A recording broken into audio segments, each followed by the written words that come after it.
and welcome to Google Plus Week.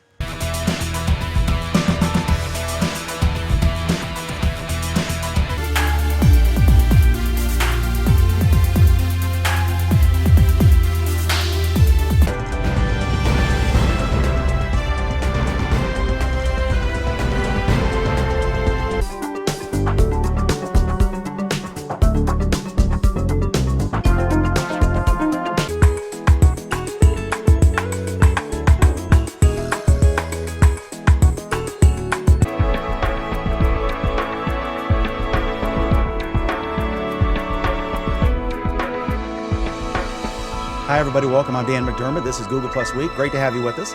My guest tonight is Mr. Danny Sullivan, founding editor of Search Engine Land and Marketing Land, and he's been posting up a storm, and I wanted to ask him about a couple of his posts. One hot topic first is the YouTube comments, the new YouTube comments, and you posted on that. So, Danny, welcome. Thanks for taking the time on a Friday. I know you have a life, and this was a lot to ask, but you came through. Oops. Sorry. Take two. Go ahead, Danny. I said happy to be here. All right, so Danny, tell me, in general, I saw your post and you solicited some comments. What do you think about the comment system? What do you think about the reaction it's gotten, which is pretty predictable, I would think? Well, it's hard to say. I mean, I was sort of taken aback. I haven't really spent much time with YouTube comments because usually the YouTube comments, when I've been on videos, have been fairly poor, so I've kind of blocked them out or ignored them.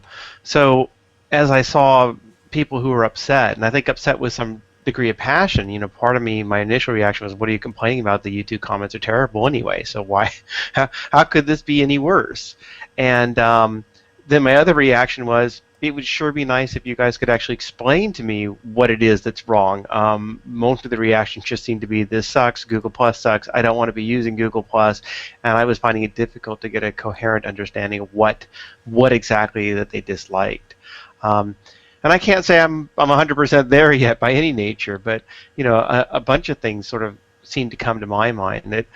That first of all, I don't know that people necessarily dislike Google Plus, but they saw this new comment system come in that they didn't like, and therefore they seem to latch on to the idea, well, this is Google Plus, and therefore Google Plus sucks. And you know, you had things like one of the YouTube founders sort of famously say, well, why do I need a YouTube Plus account to comment? And you know, my reaction to that was, well, why did you need to have a Google account to comment? Because that's what a YouTube account was. I mean,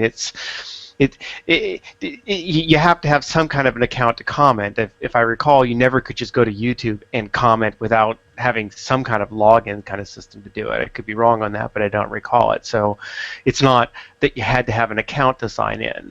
But there are things that people clearly didn't seem to like, and you know, one issue that came out was people were like, well, I don't like that you can post so many huge, giant comments that are out there, and look, people are posting entire books.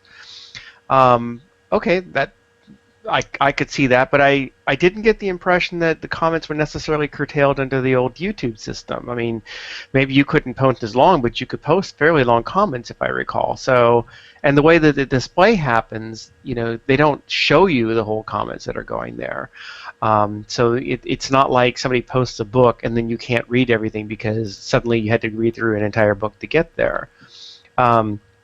One of the other things seemed to be that there were concerns about spam links that could be dropped. I seem to recall that wasn't that was still a case with YouTube before, that people could drop hyperlinks, if I recall correctly. There seemed to be another concern that, well, recency of posts seems to be rewarded more. So if somebody's just commenting right away, maybe they're up a bit higher. And you know, I can't even recall how the system worked with YouTube before, and you know, whether or not it was something that was happening. But you know, I wish that the people on YouTube who are upset could better explain in a more productive manner what it is that they'd like to see change, so that you know, maybe that could happen, rather than just sort of knee-jerk, Google Plus sucks, I'm going to write funny songs about it and use the F word a lot. I think that's a great point, Danny. I mean, one of the things that I know I keep asking over and over is, okay, if this wasn't a Google Plus account, if this was just a new commenting system, what are your problems? And I don't get much of a response to that. What kind of response have you seen from people when you I haven't, and I think that's an excellent way of putting it. If it was just that the commenting system had changed, what is it about the commenting system that you don't like? And I'm just kind of at a loss. I've read a few posts where people have actually written posts. One of the difficulty is because a lot of these people are YouTubers, then they tend to explain what they want to talk about by making a YouTube video about it, which is helpful maybe talking to other YouTubers, especially those who follow your particular channel. But people who don't have as much of a vested interest in the comments don't necessarily want to sit through a 5-minute video to understand what you could have explained in a 30-second read. But what I will say is one of the things I've really discovered is, I always knew that you had different personalities, you had different followings that were out on YouTube, and I really feel for people out there on YouTube who have these followings who clearly were using comments to interact and engage with their audience. They clearly are upset, and there's a YouTube community, and I don't think the YouTube community is every single person on YouTube. I suspect that actually most people who are on YouTube and most people who are producing on YouTube are probably not having these kinds of issues. That, where there's comments, I'll go on. But you definitely have some, I don't want to say enthusiasts, but you have some people who have really fostered a community there. I feel like that this has been a hindrance to them continuing to do that community. And I feel for anybody who feels like they can't interact with their community in the way before. So, but what the solution is, I don't know. Let me go to. We had one question from Cheryl Locke, and she says, "We had a question from Cheryl. I'd like to know what Danny Sullivan thinks about the new YouTubeTube Plus comments as to how they will affect personalized search. Will we see more videos in our search queries?" And I'd like to remind everyone, we are listening to your comments also, so feel free to send them in. We'll share them here. You can comment on the Google Plus posts or the shares. You can comment on YouTube, and we'll see them all in one central place right here. So please bring them. Go ahead, Danny. Sure. Well, it's possible that the act of commenting on a YouTube video will cause Google to understand you've interacted with that, and if you're doing it a lot, that could be registered as, first of all, show me more from this particular channel, or just show me more videos. I seem to do a lot with videos. So yeah, there's the possibility that commenting could have that kind of a impact. They haven't said anything like that, but it could be. One of the things that Mike Elgin talked about, I think he commented on your post on this, is that what's going to happen is the engagement and the views will increase because of this. The folks who discovered it on YouTube will still discover it, but now you're going to see a lot more interaction and more sharing of the videos and more comments on and more views, which means more revenue for them. And he's suggesting that in the end they're kicking and screaming now, but it's going to tone down. They're actually going to like it, even if they won't admit it now. Do you think that that's the case? I don't know. I suspect that that's probably the case, that they will get used to the new system and that actually the system will smooth out, especially when the trolls finally give up and stop dropping their "this is Bob, bomb all the comments" type of thing, because it gets tiring after a while. People generally don't react well to any kind of change, and we've seen any number of changes that happen on Facebook or happen on Twitter, and you have a cry that goes up and they've ruined everything. Like if you talk on Twitter, I mean, it was like maybe 2 weeks ago everybody was complaining about the inline ads that were showing up and how disturbing that was, and they'd already forgotten about how Twitter 2 weeks before that had caused a crisis because they put these blue lines in to link all your conversations. So I think people adjust to those changes once they get used to it. I know I have many times. I've reacted badly to stuff, even things on Google Plus, and then after a little while you do get used to it. So I think it's really worthwhile to see how things are assessed in the next week or two. But I also hope that somebody at Google is trying to understand what the real concerns are out there and see if there's ways to maybe make some productive changes that makes sense to do, other than, okay, we won't have Google Plus, because as Alan said, it's not an issue that it's a Google Plus thing. It's an issue that you have a new commenting system. So how do you want the commenting system to work better? The old commenting system clearly wasn't perfect. Okay, so anybody else in the group want to ask Danny a question? Well, regarding revenue, I mean, my revenue has gone up fairly significantly since these changes, and actually it started going up prior to this when I started replying to all comments. I used to kind of ignore comments, and a couple of months ago I decided, okay, I'm going to reply to every comment and see what happens, and my revenue started going up fairly significantly as a result of that, and then it kind of leveled off. And then when they made this change, in the last 2 weeks or so, I've gone up about my rolling average, my 30-day average has gone up like $50. So it definitely, I've seen a change. Does that make any sense? Well, it seems to fit in with what Mike's saying may be happening. I mean, if you've got more engagement and you have people sharing the videos and coming in because the comments are becoming a value add, then sure, it should make sense. And that's what Google certainly pitched that the comments change was supposed to do, that it was supposed to provide better comments that were out there rather than, I suppose, comments that could be, parodied as they were by the Colbert Report. But I'll say that, I've gone into a number of videos, and even aside from the trolling, I still see plenty of bad comments. So it wasn't a case that this change instantly made everything great overnight. And unfortunately, whenever there is a change, people will fixate on the negatives much more than the positives. You see this with Google algorithm changes all the time. Google changes an algorithm, says, well, we've cleaned things up on spam, and then people start saying, well, what about this? There's spam here. Well, there's spam over there. It's like, well, it wasn't like there wasn't that spam before. You just weren't running around trying to notice it all, and for all we know, that there's less spam. So for all the people who are upset about the changes, no, things might be better, but they're fixated perhaps on the worst. I don't want to take away from some of the real concerns that they have. It's just that it is very easy to focus on the negative rather than look at the positives. Okay. When they first made the change, I couldn't even reply to comments.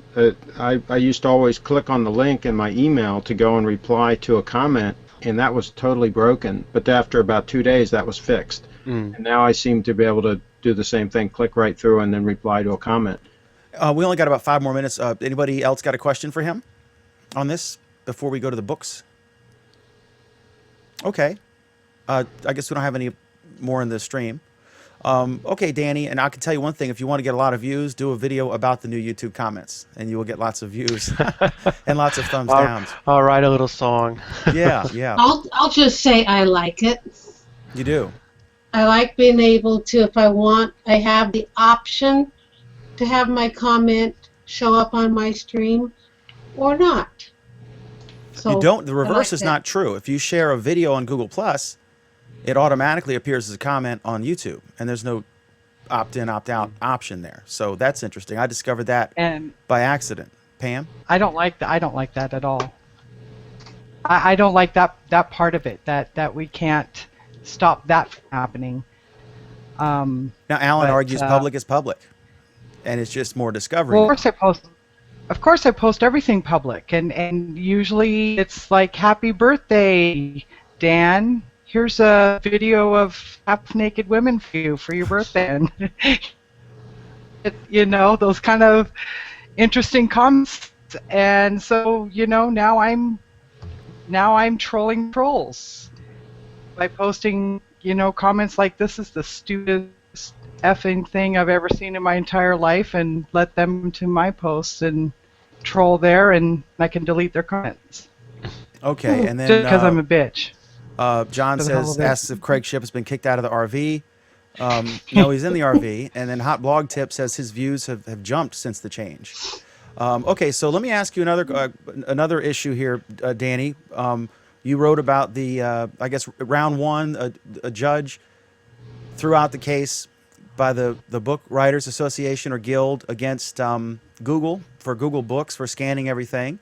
And I figured it was going to go that way when the story came out early on a few weeks ago, that the judge said that she wanted to let everyone know that she actually had used Google Books to do research for the case against Google Books, and she found it very helpful and worthwhile. So this was an obvious verdict, right? I always thought so. Obviously, the Authors Guild didn't. I think that reasonable people, when you actually sit down and understand the case and understand that Google didn't make copies of books and then put those books out for anybody to take, it doesn't come across as the way that the Authors Guild would present it. And that's what it was. It was like, Google is copying books, and copying is illegal, and copying is wrong. Well, there's a difference between making a copy and distributing copies of information. Google makes copies of the entire web. and it's always interesting, all these authors and all the publishers, they don't block Google from their websites. They don't say to Google, oh, you violated our copyright by coming into our website, making copies of all of our pages, and then sending us traffic to our websites. They want that traffic. They've never blocked Google in those sorts of ways. But and I know because I've looked. But Danny, when they make those copies of the websites and all that stuff, then they return it to me when I do a search. So they are in effect giving me free content that may or may not, be legal for me to see, right? Well, I mean, the judges ruled that it is legal for you to do that, for them to do it in that way. But that's the point I was saying. Is not what they don't do is make a copy of a book, let you search and discover that there's something within that book that may be of interest to you, and then say, and now here's the entire book. Feel free to read it. You didn't have to pay for it. They show you a little snippet of the information from within that book, and only assuming that the publisher has not said, I don't want my book listed at all. If the publisher sees that their book is in Google Book Search and doesn't want it in Google Book Search, they can take it out, which is the same mechanism that works with how we do web indexing. So, it's not like they're just handing out free books, which is what I've just seen so many times when people try to characterize it that way.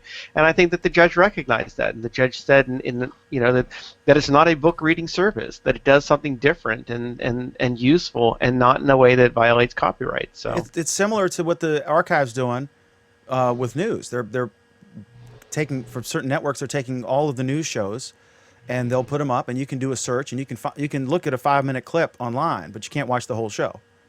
Sure. So it's a similar thing, but I think they're doing that in cooperation with those broadcasters. Right. Okay. All right. Thank you, Danny Sullivan. You're welcome. He's I assume google.com/plus Danny Sullivan. Yes, I think that's it. And he also his website's founding editor of Marketing Land and Search Engine Land. And we thank you for your time. Appreciate it on this Friday night. And we're in California, Enjoy the right? rest of the show. Thank you. Bye-bye. All right, thanks. All right, great. Smart guest. Very smart guest. Basically a walking, talking PowerPoint presentation, if you've ever seen any of the stories. Are you implying our guests aren't always smart, Dan? Well, most of the time. Craig's here, though, so we don't want to, I realize that kind of skews it in the other direction. But. You have to have balance somehow. Yes. Okay, so next up is the 2 updates for Google+. The first one we'll get more 3 into. updates for Google+. Okay. Why don't you tell us what they are? I guess the first one is the new Android app, and of course we'll talk more about that Monday on our Android Week at 9 p.m. Eastern. But tell us about these 3 updates and what you think. Yeah, these are all just, as you like to put it, rating bonanzas here. Oh, yeah. Hot on the heels of a new Google Plus for Android update last week, was it? They released yet another one this week, because who knows why, actually. This one has 4 new major features, in addition to supposedly actually fixing bugs.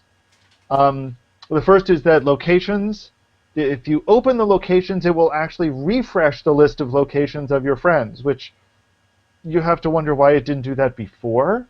But okay, fine, great, glad they fixed that.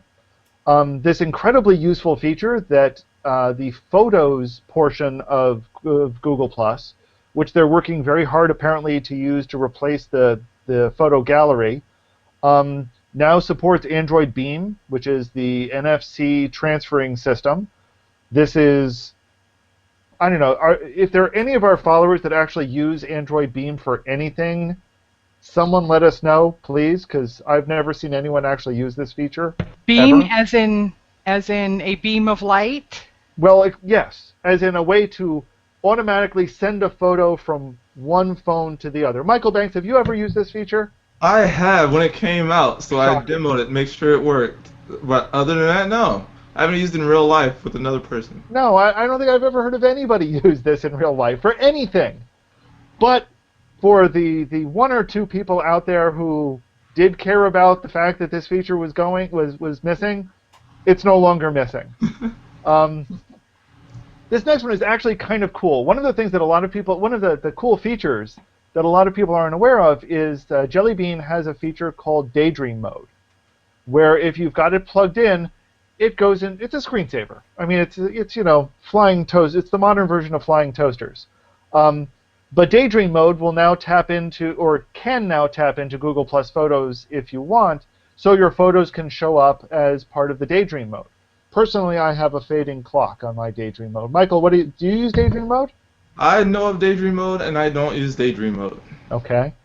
Do you use Android? Of course I do. I have my Nexus 5. Bruce, I know you've got. I think your phone actually supports Daydream mode. Have you ever heard of this, and have you used it?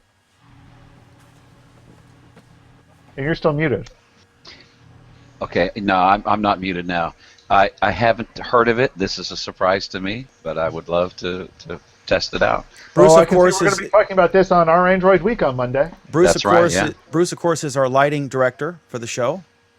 Well, I'm at Fox Sports Grill at Charlotte Douglas Airport. He's a traveling man. I don't use any of that crap, Alan, to be honest. I mean, when I got it, it's like the Note 2 stylus. Bruce uses it. I used it once.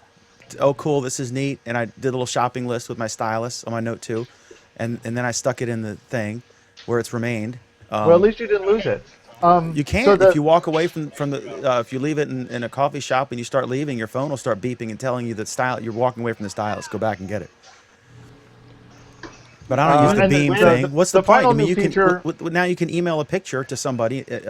Why would you sit there and, like you're mating with someone's phone? That's ridiculous. I don't know what the purpose of that thing is. I honestly don't know either, and I've never heard of anybody who's used it. I mean, I sort of get the concept, but anyway, the final point is still photo related. Is that individual photo details are now available in the drop-down menu. So the feature that we have on the desktop, where we can see the photo details, that's now available through Google Plus Photos as well. This is interesting. I'm glad to see it's included. I wouldn't have even thought to look for it in the past to know that it wasn't there, to be honest. Michael? I've been waiting on it. I've been waiting on it. 'Cause, I'll see a awesome photo from someone and I want to know the information like I can do on the desktop, but I can't find it nowhere. But now I can. So it's useful for me. This reminds me, it's the hour again to check for my new update. How many of you guys have a Nexus 7, and how many of you have or have not received the update? I haven't received the update yet. Did you get the warning message that if you keep on pressing refresh, they'll decide to brick your Nexus 7? Is that a joke? Yes. I would have gotten it if it existed because I've been click, click, click. Why? Just wait. Just wait. I'm ADHD. You kidding me? But tweak on something else. Bake a pizza or, squash stink bugs or something. Porn. Yeah. Using Nexus 7 to try to swat the bugs. Yeah. If I still had my Nexus 7, I would have had it rooted already and had forced the updates. I mean, would you sell it to buy your Nexus 5? I would have, yes. If he were to sell it, he'd be smarter to go buy an iOS device, and then he gets the updates right away. He has an iPad. No. iOS devices update sometimes suck. iOS 7. I'm sorry. It's working fine for me. Oh, it works. It just looks like crap. Did you do all 3 updates, Alan? What all 3 updates? Oh, yeah, there were 4 updates. You mean to the Google Plus app or to the rest of the updates? We're still on 1740? We're still on update 1. Okay, go ahead. Okay, but speaking of photos, one of the neat changes that rolled out is that the photos on our profiles have changed. So instead of the big honkin' photo that nobody liked, raise hands, did anybody in this forum like the... Yeah, why am I not surprised? No, it was a pain in the ass, especially if you use Hover Zoom Chrome app or extension. You mean the pictures behind the profile pictures, right? The gigantic ass picture. It was horrible because every time you would go to someone's profile, the cover photo was just like, yeah. I would go up to Android users with my phone and secretly beam my cover photo to their device just to troll them. Involuntary beaming. So let me start. Michael, why did you like the old cover photo?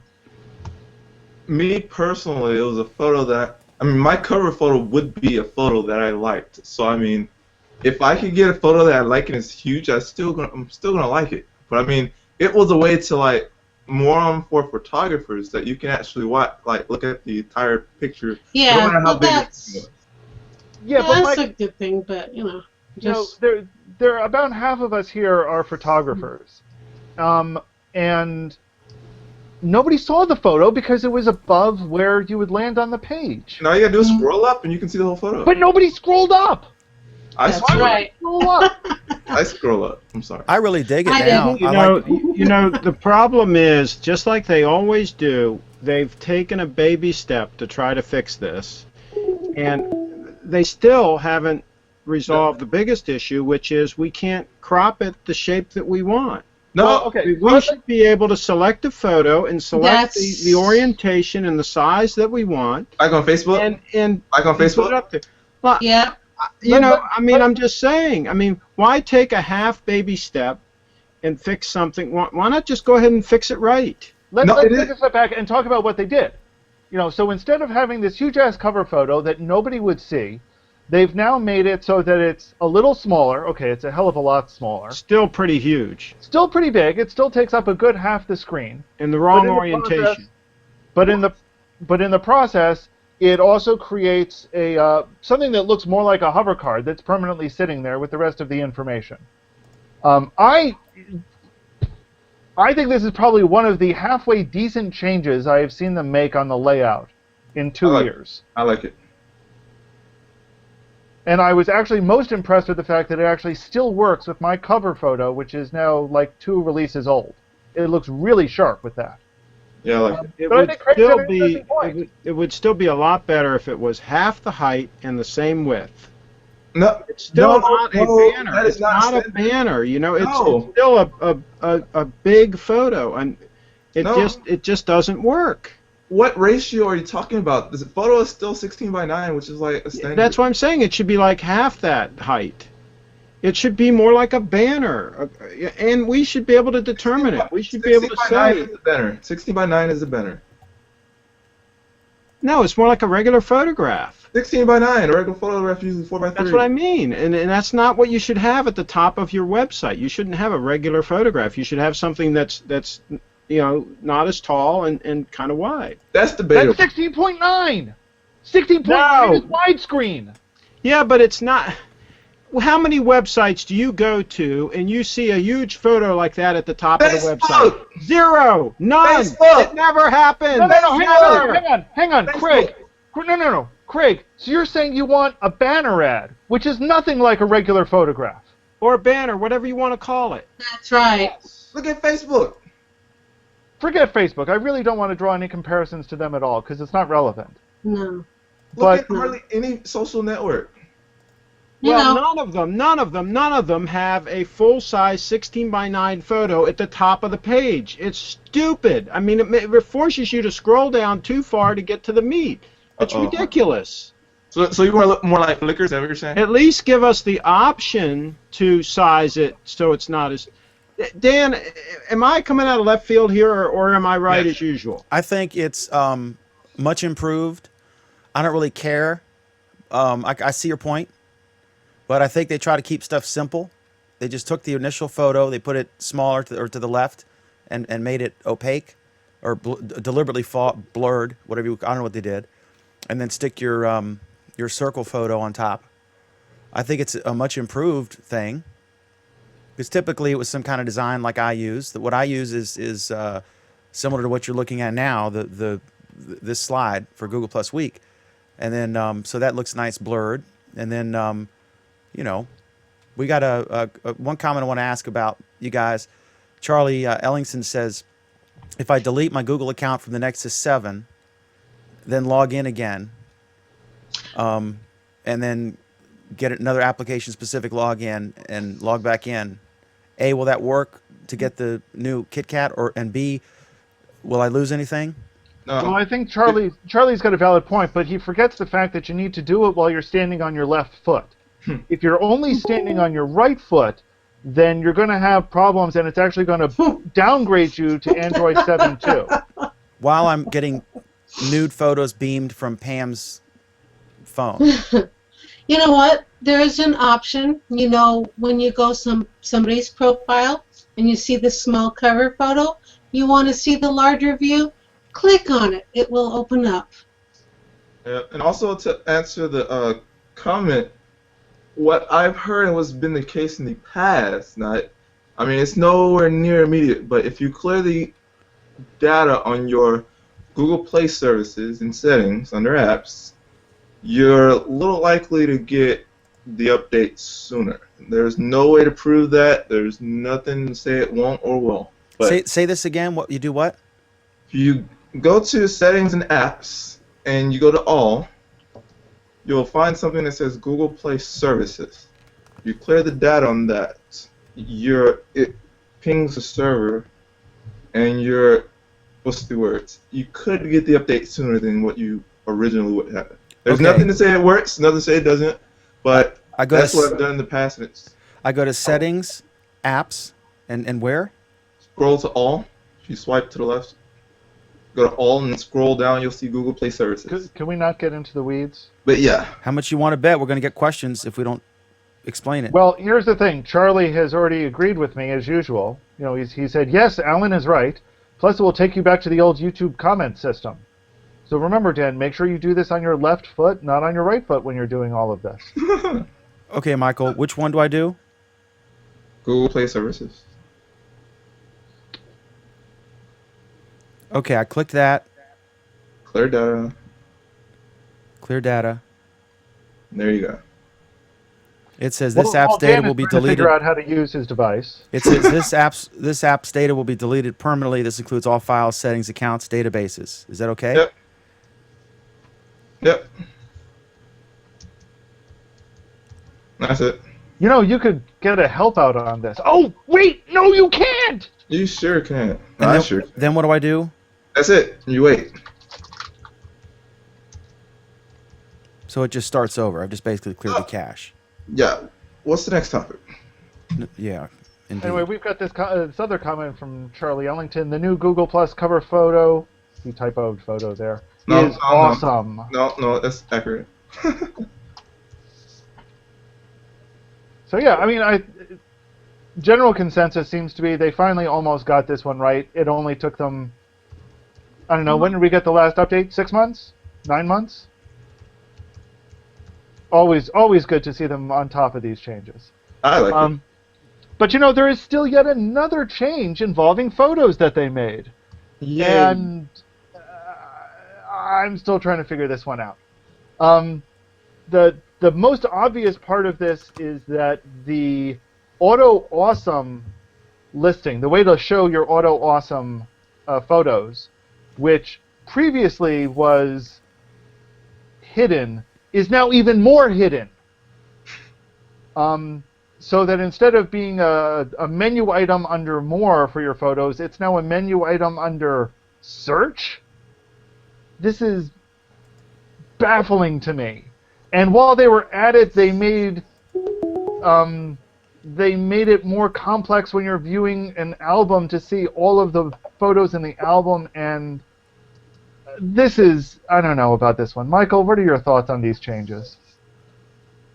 I mean, it's sort of a change.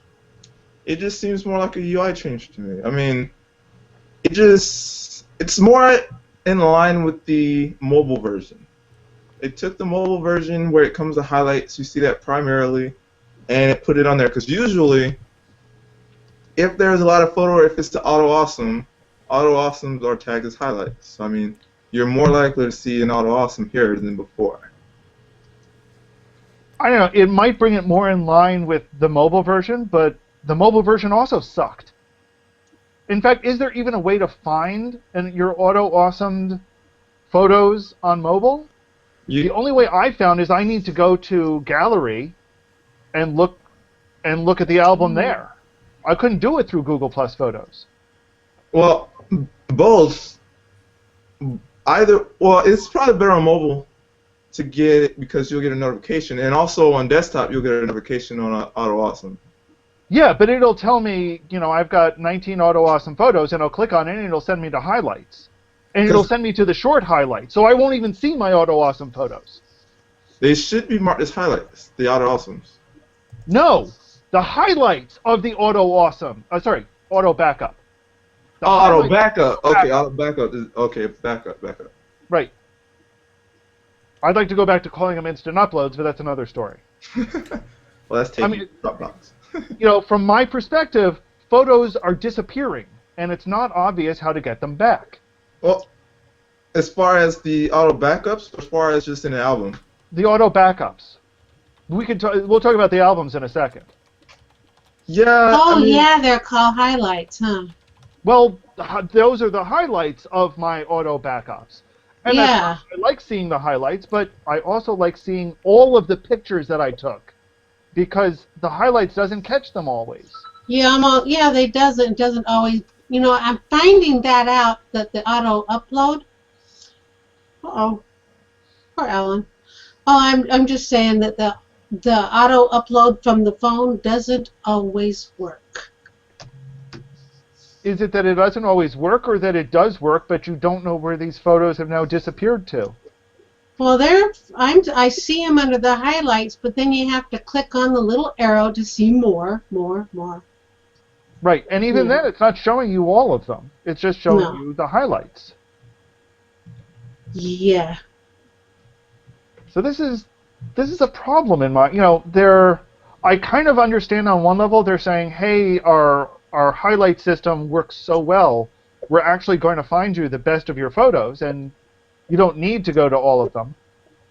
Okay, I will accept that on some level, but don't make it next to impossible for me to get to the rest, because I've taken pictures that I know you didn't capture, and I want to get to those. Michael is speechless.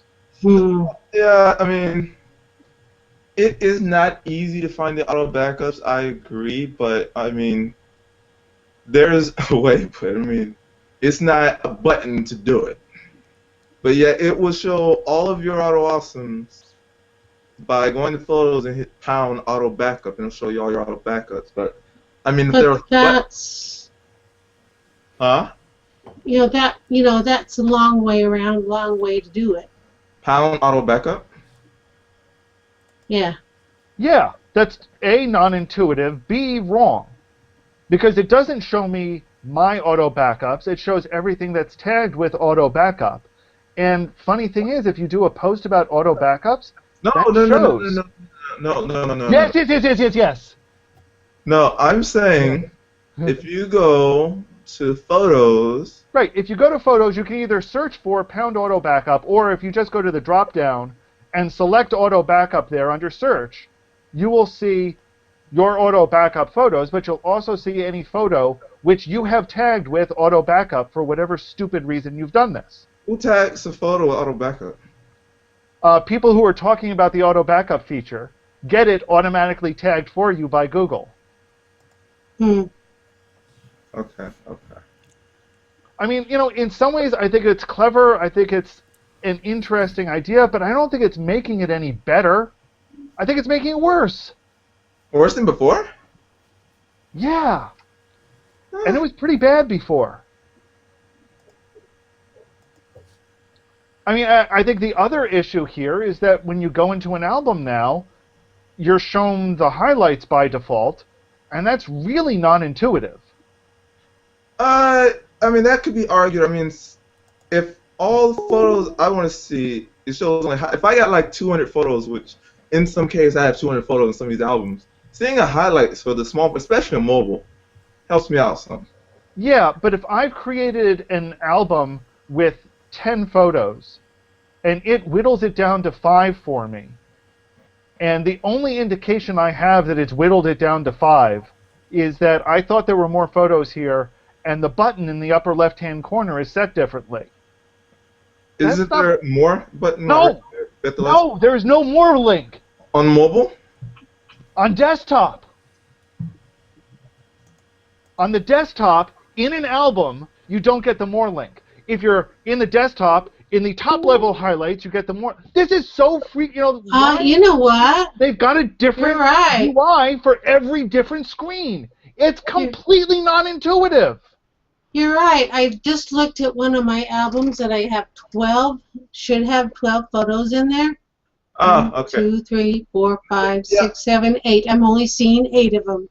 On the top left in the album, I mean, it says highlights, and then you see all photos. But if all I'm looking, photos? But Michael, here's the issue. If I'm looking at a photo album, I'm Yeah. looking at the photos. I'm not looking at the controls in the upper left-hand corner. that's right. That's right. You want to be able to see all your albums, all your photos in the album at a glance. You don't Right. want to have to click. And this button does not exist in any other viewing mode. It's just every Yeah. single screen has a different UI, Yeah. Mhm. and that's bad. Yeah, I don't like it. So, I mean, it's more of a UI issue. I got you. I understand. On one level, I get the concept of what they're doing here, and I don't think it's a totally bad concept. But you know, these are the things that when they fiddle with it, okay, they see the problem, they get the feedback on the problem, they should be fixing it within a few days, not 6 months down the road. Well, I mean, that stuff like that I don't think can be fixed in a few days. Like the UI issue. Defaulting to everything isn't something that they could fix in a few days. What? On the album view, photos? defaulting to everything instead of highlights. Well, from what I understand, auto awesomes are made through highlights. Not auto awesomes. No, auto awesomes. Okay, you're. Go ahead. I'm sorry.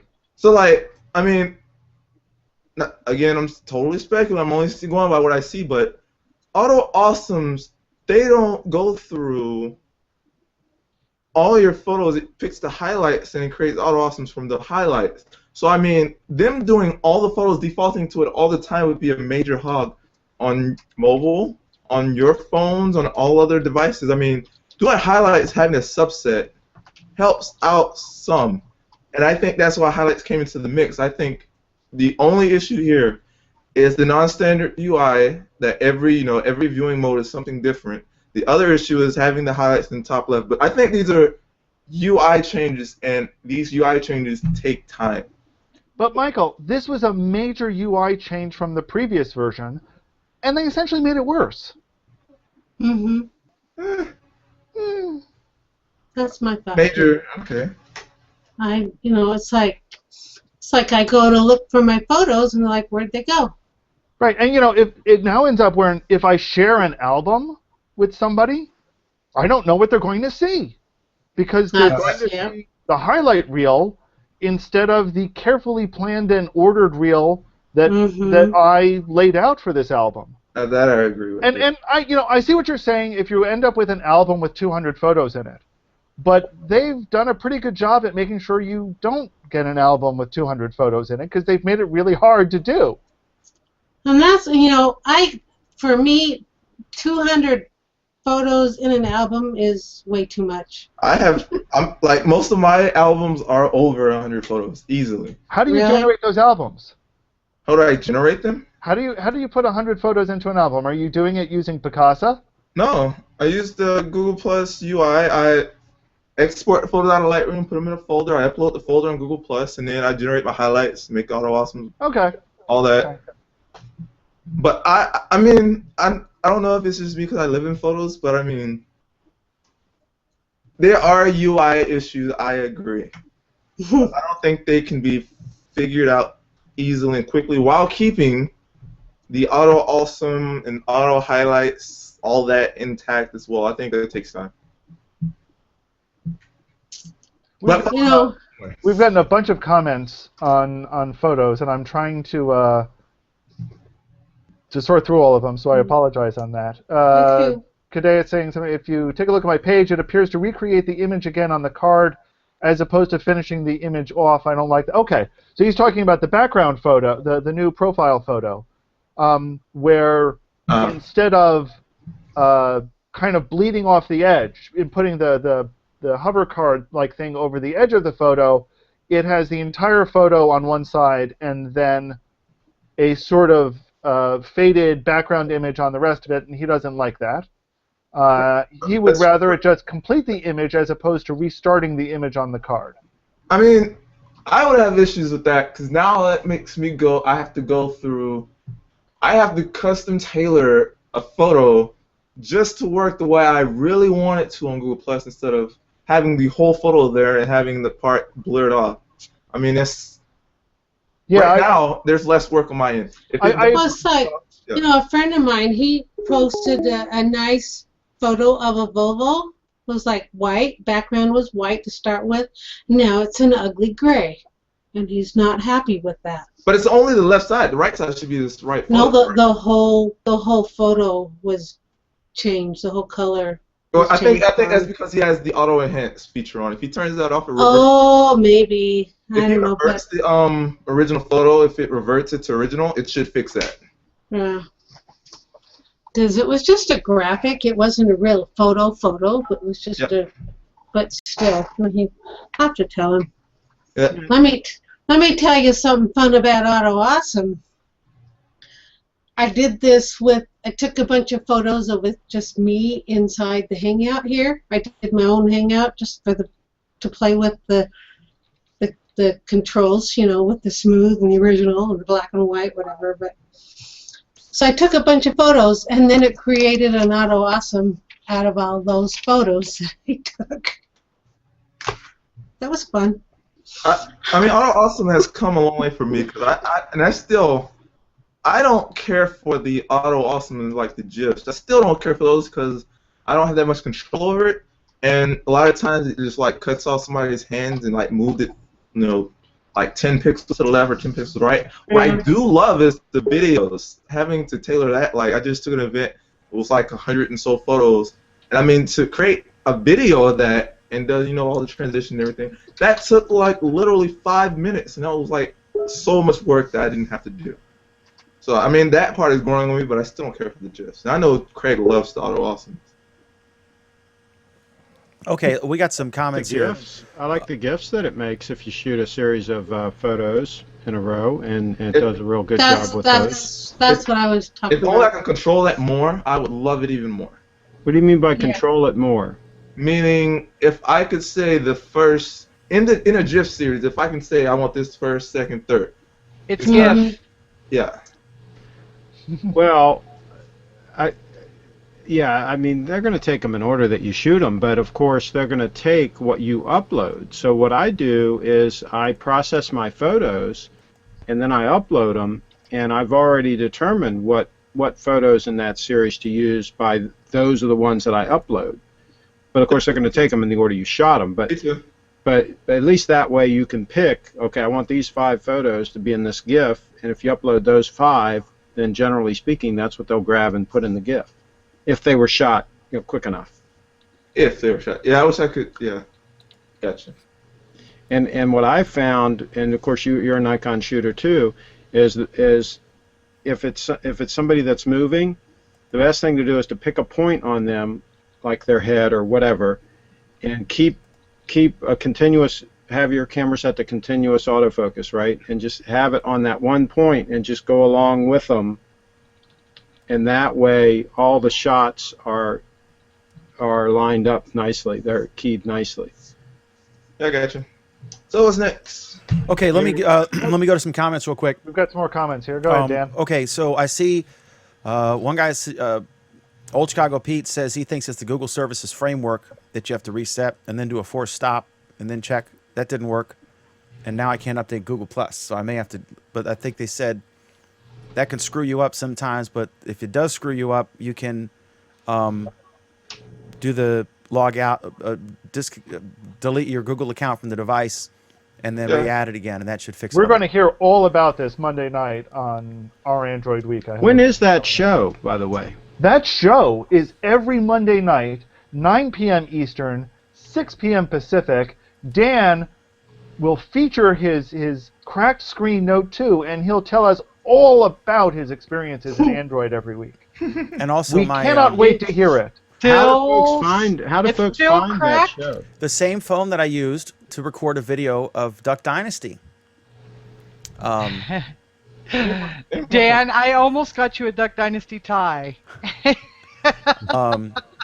Yeah, I think half of Walmart is now camouflage with bearded men, which of course is right up Pam's alley. We have this comment from Charlie. I've got the last 12 years of family photos backed up, separated by year, photos and videos. If the year had more than 1,000 photos, I make multiple albums, etc., etc., etc. Honestly, what I really, really wish they would do is just do this automatically for us. Oh, There's no reason why auto backup shouldn't create these virtual folders for us. As in the date and time. Oh, the auto backup, mine is uploaded into dates. It does, yeah, it does by date and by how many photos you do for that day. Yeah, now try going back 2 years on it. I mean, I've done that. Scroll, scroll, scroll, scroll, scroll, scroll. Yeah. Scroll, scroll, scroll, scroll, scroll, scroll. I'll Scroll. Wait. I'll Scroll. Actually, I mean, and the way around that is you do a search for something in that year, and maybe it'll get it for you. But really, it needs a better organization instead of just throwing everything up on the screen. Okay, let me. Cheryl says that she noticed that the header has changed since they changed it yesterday. And then Kadea says, if you take a look at my page, it appears to recreate the image again on the card as opposed to... We did Kadeas already. It does. But it doesn't on... When I'm looking at here, I see it basically takes the center vertical rectangle. You can see here, you've got the front end of his... why can't I get rid of this thing? You've got the front end of his four-wheeler, right, here. And then if you look at my profile, it basically does the exact same thing, unless some of you, they're rolling something out and I haven't gotten it yet, a new thing. But you see here, it's the Oogle plus we, right? They've just taken this centerpiece, you can see the red thing, and they've just blurred it. So maybe you guys are seeing something different. Well, there are some that it doesn't do that for. There are some that it won't do that for. So, for example, mine, if you go look at my profile. Okay, I'll do that while you're talking. Go ahead. If you look at my profile, since I'm doing an animated GIF there, well, it doesn't try to get the center of mine. It just leaves my background for my hover card gray.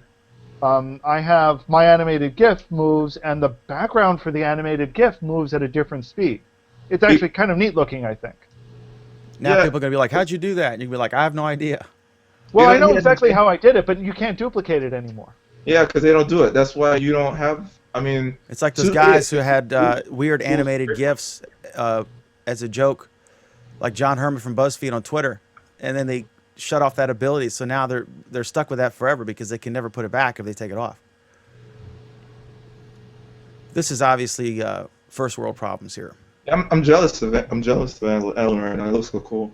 I got to tell you, it's funny though. I put that up like 3 days before they made the humongous banner requirement, and I'm like, I put too much time into this. I'm going to wait to change it, and I never got around to it. And now you have a neat, unique thing. You're unique, Alan. I'm so jealous. Not only am I unique, Dan, I'm right. According to all of our viewers. And awesome. Don't forget he's awesome, too. He is awesome. Okay, so I guess... Only when he wears Google Glass. Which you didn't wear that often. Yeah. You're not wearing it as often, Alan. Is it because you charge it during the show, or because the novelty's worn off, or what? No, because I don't use it during the show. Playing with your Nexus Q instead? Pretty soon it'll probably be in the same desk drawer with the Chrome. No, I wear it every time I leave Chromecast. the house. I wear it every time I leave the house, but I don't use it while I'm sitting at my desk because I get the same information on my desktop console, and if I'm not going to use it, why wear it? Do people still stare at you like a freak? And anyone who knows where their Chromecast is, raise their hand. Actually, I just gave Chromecast to my family. I want to show them how it works. Alan knows where his is. They loved it. I showed them how it worked. They're using it now, and they love it. I'm giving them another one. Do they still stare at you, Alan, when you're out with the glass on? Oh, yeah. I don't know. Probably. Yeah, take it out. I don't care. I don't wear glass for other people. If other people ask me about it, I'm happy to answer. I'm happy to talk about it. Yeah, but, you look like a Borg. Most of the time I'm leaving the house wearing it, I've forgotten that I'm wearing it by the time I get to the car. Okay. It's a tool. I don't have, my hardware is not a status symbol. It's not, gold. That's is not a tool. that's not the implication. The implication is that it's funny looking, and you would get Now- negative Dan, attention. the implication from a lot of people, as A we tool- heard on this show last week when Jody was talking about it, A tool Is can that also be a status symbol. It can be No. both. is that there are people who are treating it just as a status symbol, and I think that's bogus. It's to the point now where so many people in my stream have glass that I am putting them all into a separate circle and turning the volume down because I just can't. I mean, it's just 24/7. I mean, and it's, oh, look I have traffic. Well, big effing deal. So do I. I mean. I saw you post that, and I had two issues for you on that one, Pam, that I wanted to ask you about. The first is, did you delegate me to that circle? But I don't really want to know the answer. You know what the truth one. is? The truth is, Alan, you don't post enough. Really? I mean, you maybe post 1 or 2 things a day, period. So, no, I didn't. And I don't think I've seen 2 glass pictures from you. I mean, you don't like, oh, this is my breakfast, and oh, here's my lunch, and through glass, here's my traffic. No, you don't do all that. Do you have me in So, that same no. circle, Pam? People who don't post enough? No, but I did unsubscribe to you because it was like the Dan stream all day long. I had one girl, like- local girl, a longtime friend of mine, block me because she had just signed up for Google Plus. This is back in like July, a couple years ago, and she didn't know you could uncircle someone, so she blocked me because I filled her stream. But she follows me on Twitter and occasionally retweets, and she doesn't know how to unblock me. And she doesn't really care because she doesn't use it that much. But that's pretty funny. It's an actual local friend in real life. And she blocked my ass fast. So, Pam, Cadeus also suggested that we ask what you're doing to glass posters on Google+. He thinks it's kind of funny, too. Yeah, because he already commented. He's like, do I post too much? And I'm like, I did see him using his actual phone before he got glass in traffic, and I got on his case for that because he lives in the same state I do. I'm not quite sure how close he lives, but I think within 100 miles, I think. And I was like, no, dude, get off your phone while you're driving. Like, I almost never see Dan's postings in my stream. I think that Google already kind of knows that he's a spammer, and they limit. By the way, one of the things I shared today is absolutely hysterical. Conan O'Brien talked about the YouTube comments, and then he had people in the audience trolling him. It was a gag. It was a skit. It was funny really funny. It's like a 3-minute thing. It's worth it. He really nails all the problems with YouTube comments, and it's just epic. You got to watch it. So that's in my stream at danmcdermott.net. So there. Are we good on this photo? Huh? Pam, the other question I had for you, in your post about that, you made an offhanded comment. I think you phrased it as people who use glass, not people who own glass because they don't own their device that they paid for. You want to follow up on that thought? After you unmute yourself, of course. Google doesn't allow you to use glass the way you might want to. I mean, they have limitations, and I don't think that anyone who buys a device, just like the legal court case about rooting phones. I think it was rooting phones that was determined to be illegal, and then it was overturned by an appellate court judge. I think it was, right? Just like that, you're buying the device, and Google should not be able to stipulate how that device is used or what you do with it or anything else. Period. Here's the thing, Pam. Because you're not posting public, right? It doesn't automatically post public. Just because it goes to Google Plus doesn't mean that it goes to Google Plus public. Are you talking about Google Glass, Pam? Yes, I'm talking about That's not Google a publicly Glass. available product yet. Isn't there a difference? If it's a beta tester. Hang on. I think that the issue I have with that, though, Pam, is that you are able to root glass if you want to. Yep. There are people who have rooted glass who have wiped out all trace of what Google has put on there and are doing things with glass that Google would not entirely be happy with. Hey, Craig, you can root the Chromecast too. But Google has, in fact, Google has told you how you can root your glass and how you can do all of these things outside of it. Now, the bulk of users can't do that. I was to say I'm only going by Google's statement before that said if you use glass in such a way that we don't like, we will brick your device. If you give it to somebody else, or if you sell it on eBay, And now you can sell them now. Now they've said you can sell them. Actually, I hadn't seen that they said you can sell them. Yeah. But I think once it's a publicly available product, absolutely you'll be able to.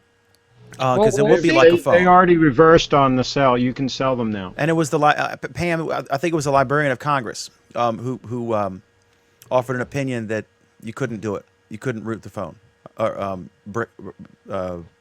jailbreak it or whatever. But now the FCC wants to tell phone companies to make it mandatory that you can unlock the device, but only after your contract is up. Any contractual obligation you have is up. So that won't make, because they don't want to do it, because I mean, someone on one network can't buy a used phone from someone else on another network, and so they end up selling more phones. So this would help the used phone market. This would be good for companies like Gazelle. Well, and for the consumers. So if something's good for consumers and screws the phone companies, I'm all for it. In my personal opinion, if you buy a device, now I'm not talking about the ones that you get for $0 if you sign up for a contract, because technically, you don't own your device, right? You're making payment plans. But if you buy your device and you go walk into T-Mobile and you activate your device, then you should be able to do with that device whatever you want. And it's the same with Google Glass. If you're going to pay $1,500 for the privilege of putting it on your face, but you still have to do what Google says with the product, then that's not okay. Yeah, this is the first sale doctrine, that once you purchase something, you own it. You can. That's what makes used videotapes and used game stores legal.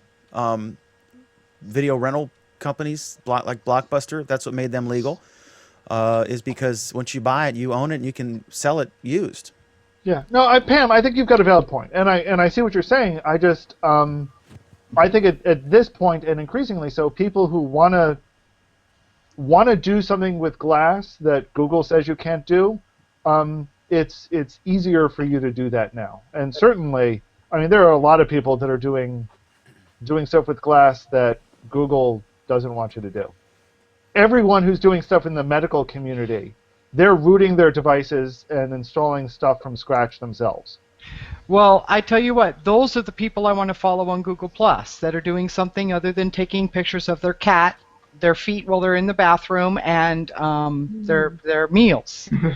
So, I mean, seriously. No, I don't care.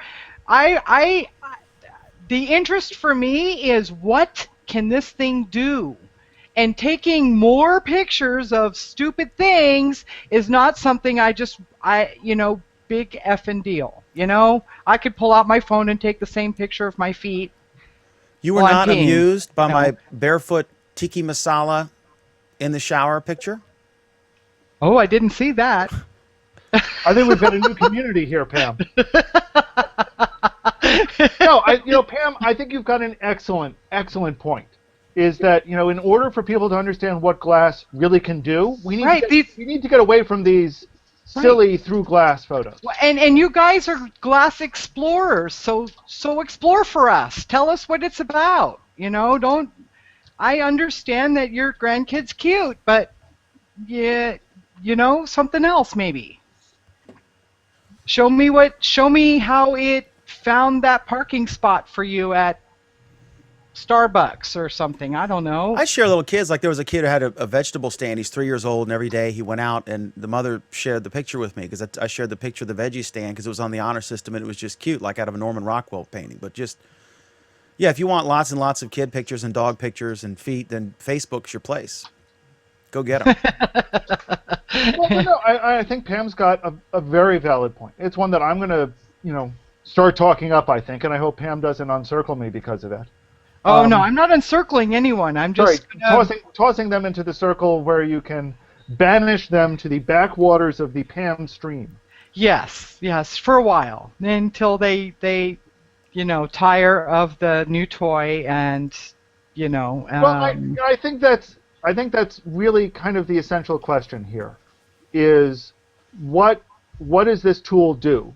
And I think you and I have had discussions about what this tool does for me. Well, I will tell you. And you and I disagree on some of those, but well, I will tell you that Jody has a point. That the second, third generation of people now, right? Something that are like getting now that the glass explorers get to invite new people, and the glass that's coming out or being sent to them is more generic. It's not fitted as it looks different. It's a doesn't really look different. It's actually very similar to the previous version. Okay, I think it looks a little different, but okay. But it's just so these new people didn't get in on the first. What was it, 3,000 or whatever? So now they're just like, it's now a status symbol, right? So you see these through glass posts, and they're ubiquitous.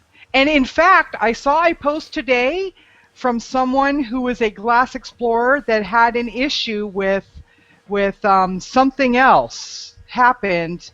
I think their new phone got stolen on its route. So someone at the UPS warehouse broke into the box and actually removed the phone and everything, boxed it back up, and so it was delivered in an empty box, right?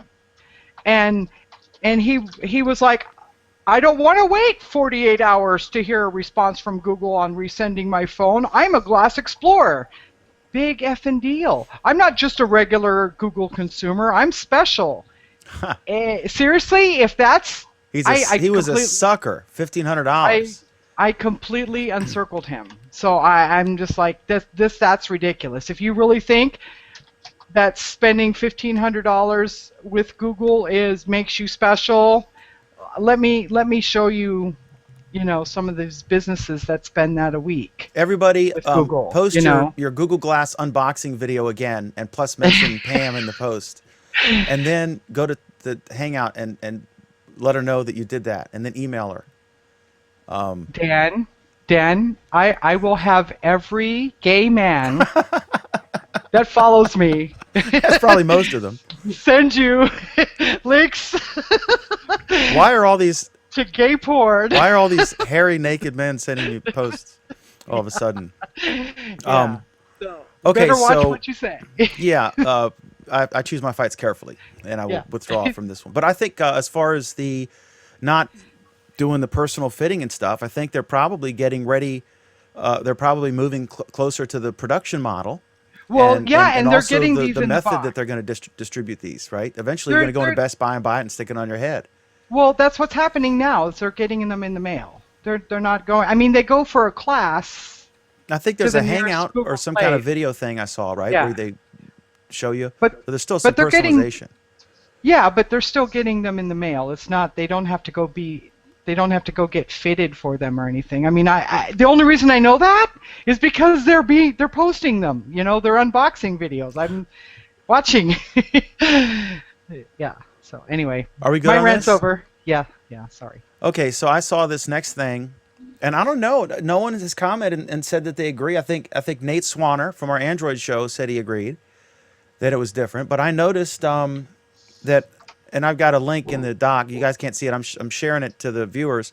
But I noticed, I think yesterday or the day before, that it appeared, yesterday morning, that the font appeared easier to read and much better. And I remember when they changed the font, people were complaining about it. I think this is, on the right here, this is an old Google Plus font. I think it's 2 fonts ago. Now, Alan suggested that this could be a Chrome thing that did it. So I want to ask... and here's why. You're using Windows, and that's actually a crucial thing to understand. Chrome on Windows does a really, really, really bad job at dealing with fonts.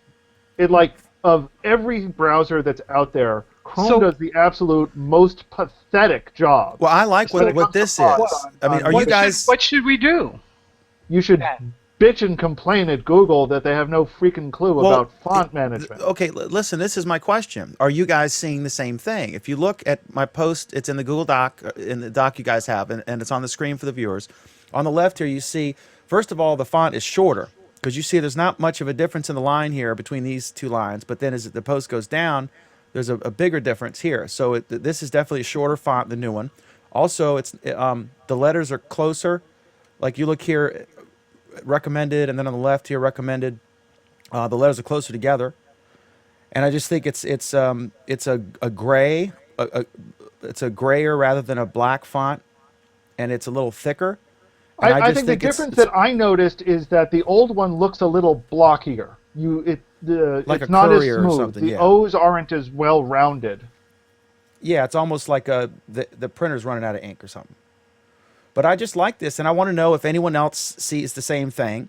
And I'm lucky because I post just an absurd amount, so I have lots of various screen caps from previous posts that I can go through and pull them up to capture what Google Plus looked like at various iterations. So maybe Alan's right, maybe Nate's right, because Nate thinks it changed. So I'd like to know, the viewers, if you've noticed, as of about yesterday, if it was different, and if so, if you could tell me, are you using Chrome or another browser, and are you in Windows or iOS or something? And I don't know if this is mobile, the same thing or not. But I was just curious. I didn't get anybody except Alan and Nate to weigh in and say yes or yes or no, if they agree or disagree. I was just curious.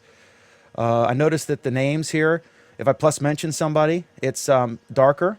Before it was like a blue or just kind of a thin. So I like the change, if there is a change. I don't know. It could be Chrome, or it could be something Google Plus, because it's not something they announce. But we do know that they occasionally will not announce a minor thing. Although they announced several minor things this week. But sometimes if they don't think it's that big a deal, they'll just push it out and not tell anybody. So there. We've got 2 comments on our previous subject. This one from Charlie. The attitude that Pam is describing of the glass people, that's what the masses think of us Google Plus people. Clearly, the outrage is primarily from YouTubers who absolutely... Who outnumber us. Oh, I'm sorry. We're not talking about that. Yeah, we are. That's exactly what we're talking about. The YouTube comments? Well, the attitude involved in it. Yeah, look, they announced this in the beginning. They said, we're bringing, this the idea of this is to put a social layer to join all of the various Google platforms. And they talked about one identity because people had all these different logins, and they wanted to do one. Yeah, but we still have all these different, Yeah, but it's getting better, because that's one of the things I think Sergey or Larry, one of the top guys, said that was a big deal. That it was a pain in the ass to have to, have multiple. But at one point I would use Internet Explorer for my other account when we used to do the Hangout version of the show and post that, and then I would have a produced version, which is what you're looking at now with the fancy graphics and all that crap. And I would upload that to my Daniel P. McDermott YouTube account, and my McDermott Report account, which was associated with my Hangout on Air, would have the raw version. And so I'd use Internet Explorer for the one, and then I'd use Chrome for the one I use all the time, just so I didn't have to log out and log back in. Huge pain in the ass. And then, but I remember the media is the one that said it's Google's Facebook killer. Google never said that. They may have said that privately, but it was always billed as a social layer. And they first brought it into Gmail, and then they brought it into Google in terms of search results that would pull from Plus and obey circle sharing and put emphasis on people you knew. Because we've always said I'm very interested if I'm going to Menifee, California, and I look up restaurants. If Pam has posted a list of her 5 favorites, that would be very relevant to me, because I know Pam and I know she's not going to yank my chain because she works at a restaurant and she's posing. Right, but Charlie, and then now they're doing it with YouTube, and these guys are bitching, and I understand, but the YouTubers are the ones bitching because they absolutely are being pulled and force-fed Google Plus, 100%. Charlie's point here, though, is that those of us who use Google Plus, are we acting in this high and mighty fashion when we talk to Facebookers, when we talk to YouTubers, when we talk to anybody else? Do we come across as having this high and mighty attitude? Pam's Probably. smirking. I mean, some of us, because I think the conversation is superior and more intellectual and more mature than on Facebook, and certainly more so than on YouTube. But it depends on the video. I mean, if you're watching a video of, some programmer or Right, some PBS program, then you're going to have a pretty high level of comments. But then, and what I've said all along is this high and mighty attitude is A, wrong, B, not something we should be doing, because we're not any better than anybody else. I think that, And it's certainly not the way to get people to come over here, is to act like we're walking around with our noses in the air. are we supposed to pretend? Are we supposed to pretend that we're not smarter, more mature, more experienced than the 14-year-old Neanderthals on YouTube? We're not. Well, you might be, Dan, but I have to tell you, you haven't. You barely even plus any of my posts, so I highly doubt you even see half of them. But You should feel some of them free- are pretty. Some of them are pretty lowbrow, and I have to tell you, if you haven't gone surfing in through Google Plus's more seedier neighborhoods, then of course you're going to have that kind of Snotty attitude. right. And the real truth is there's a plenty of immature, trollish, demented, hate-filled, childish crap going on here on Google Plus. And there is. the reputation was started because Google rolled this social network out in beta to techies. And the techies ruled this social network for a long time, until it went public. Okay, And- so I'm looking Yeah, at but even then, the techies aren't exactly, the cream of the crop. We got some real slime balls in this community. We always have. Okay, so I'm looking at Pam's stream, and I'm doing it in an incognito window, so I won't see any private stuff you shared just to me. This is public. So I see the boobs of Google Plus, and I see you spelled it BEWBS, so that my when they new say collage. prawn, right, so that you won't get busted. Yeah. I see hurl. I see a flood. You want me to plus one some of these? I'm not going to plus one the boobs. There's your dessert pick. She always posts two people having sex as a dessert pick at the end of the night. I've seen those. Can we talk about sex? PamAdger.tumblr. Oh yeah, that's my Tumblr today. A picture of food. Yeah, so I mean, So you So are that's one picture. you've become your enemy, Look, when it's I not went- me. It's not me. That's. and you're complaining about the penises. Another dessert picture. Thursday's dessert picture always involves a thong. So yes, I have not plus one many of your posts. But if it's something techie or you think I'd be interested in, here's a whole family naked. Kevin Bryan at 1 hour 16 minutes. Wow, Pam, you're making me want to see the seedier side of Google Plus. What is this thing? What is this thing that looks like some sort of drug contraption? Is it blue? Yeah. It's an Eppendorf tube cap opener. Good God. What is it? What We does want it to do? know what an Eppendorf tube is. It's a lab. It's a lab. It's a piece of equipment that you use to pop open centrifuge tubes in the lab. I found it in my drawer and I asked, "Hey, do you guys know what this is?" And of course, no one did. So I see a picture of llamas. So now you've got two of the four things. Let me see if I can find some feet. We have And pets and we've had kids. We've had food. I know there's got to be a foot pick in here. There's a lady with a musical instrument. there's no feet. So anyway, there's no feet. There's no. Dan, you can do a search on. Gee, go see mine. You'll drift away from CD. Yeah, yours is probably like, No, it's no, just no. a wonderful day in Utah again. I hope tomorrow's half as nice. You're a very happy person. Oh, you only knew. Okay, so anyway, I have no idea what we're talking about. I don't either. Oh, we were fussing about. Well, my whole thing is that I think that there is, in general, there are exceptions. There are stupid people on Google Plus, and there are rocket scientists on Facebook.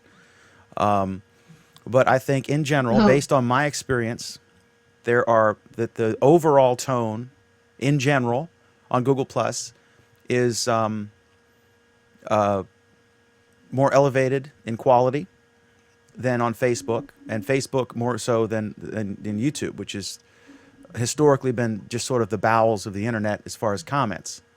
And that's the impetus for this.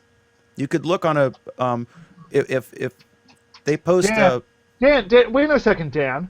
We get 300 or so comments on this show every week. What the hell Are happened you to saying you that guys? our viewers are the cesspool of the universe? No, but I'm saying that how come I that's weird. I wonder why that happened. The hangout disappeared. How odd. Okay, sorry. Okay. What was your point again?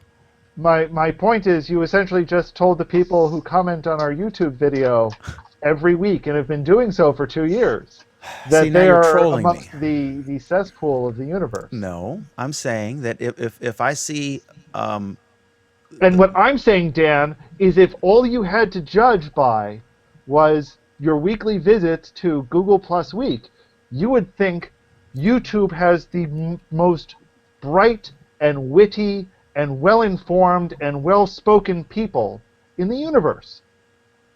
No, not when we have something that goes mini viral like we did last week. No, you don't, Dan. Don't you see the complaint videos and the memes and the crap that comes out every F you, single Google time? Plus. Every single time Google makes a change. Every single time.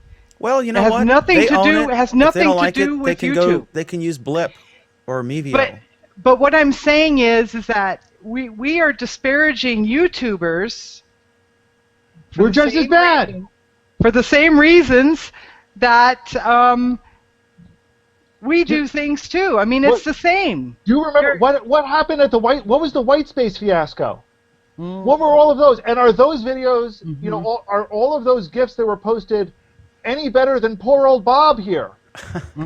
I thought the white space thing was hysterical. The cat and the bacon, it was great. I got to tell you, the YouTubers think that Bob is hysterical. I don't know why, but because they're that's their 14. choice.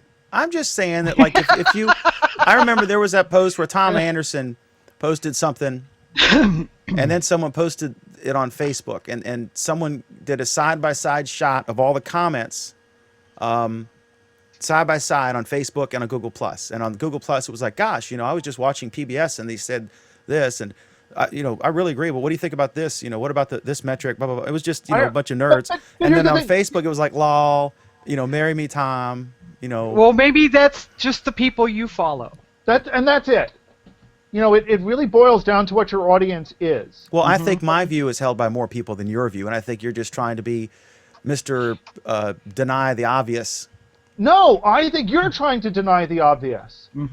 How many hangouts have you been in with guys exposing themselves to the I was in camera? a few back when you could actually find a hangout to join. That was No, public. you started a few, right? Yeah, and there was some dude. You used to do these public ones, and we won't talk about what Dan was showing. Not Dan, the participants.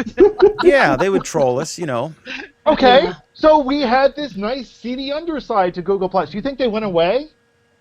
No, I'm saying that there are good and bad people on both platforms. I'm saying that in general, based on my experience and what a lot of people, you guys, it's I think hold a minority view. And no, Dan, that's my point.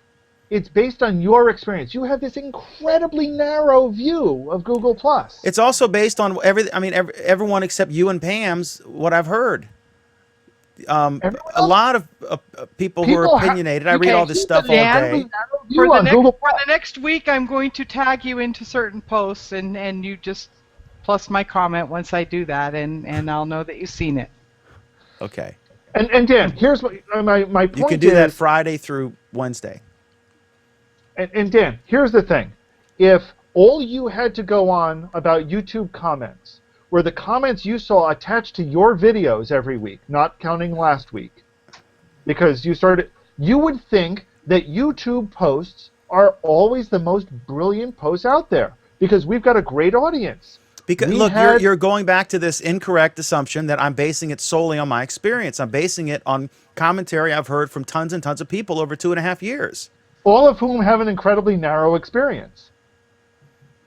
We're all this incestuous thing about, of people who are sharing circles. You think the percentage of trolls and normal people is the same on all three services? Let me ask you something, Dan. How many people are in your circles? Give me a number. A couple thousand. Thousands. Couple of thousand. Google is telling us there are how many million people on Google+? So your view represents less than 1/10% of the entire. Again, it's not just based on my personal experience. It's based on the commentary I've read for 2.5 years from tons and tons of people. So it's based on your experience and the experience of the people you follow, which amount to less than 1/10%. No, I don't get most of my discovery on Google+. I get it from Twitter and from reading various blogs and stuff, tech sites and news sites. What makes you think that they have any bigger exposure than you do? I don't know. I still think I'm right, and I think you're wrong. Here's Charlie's comment. That's why they call them hangouts. You hang stuff out.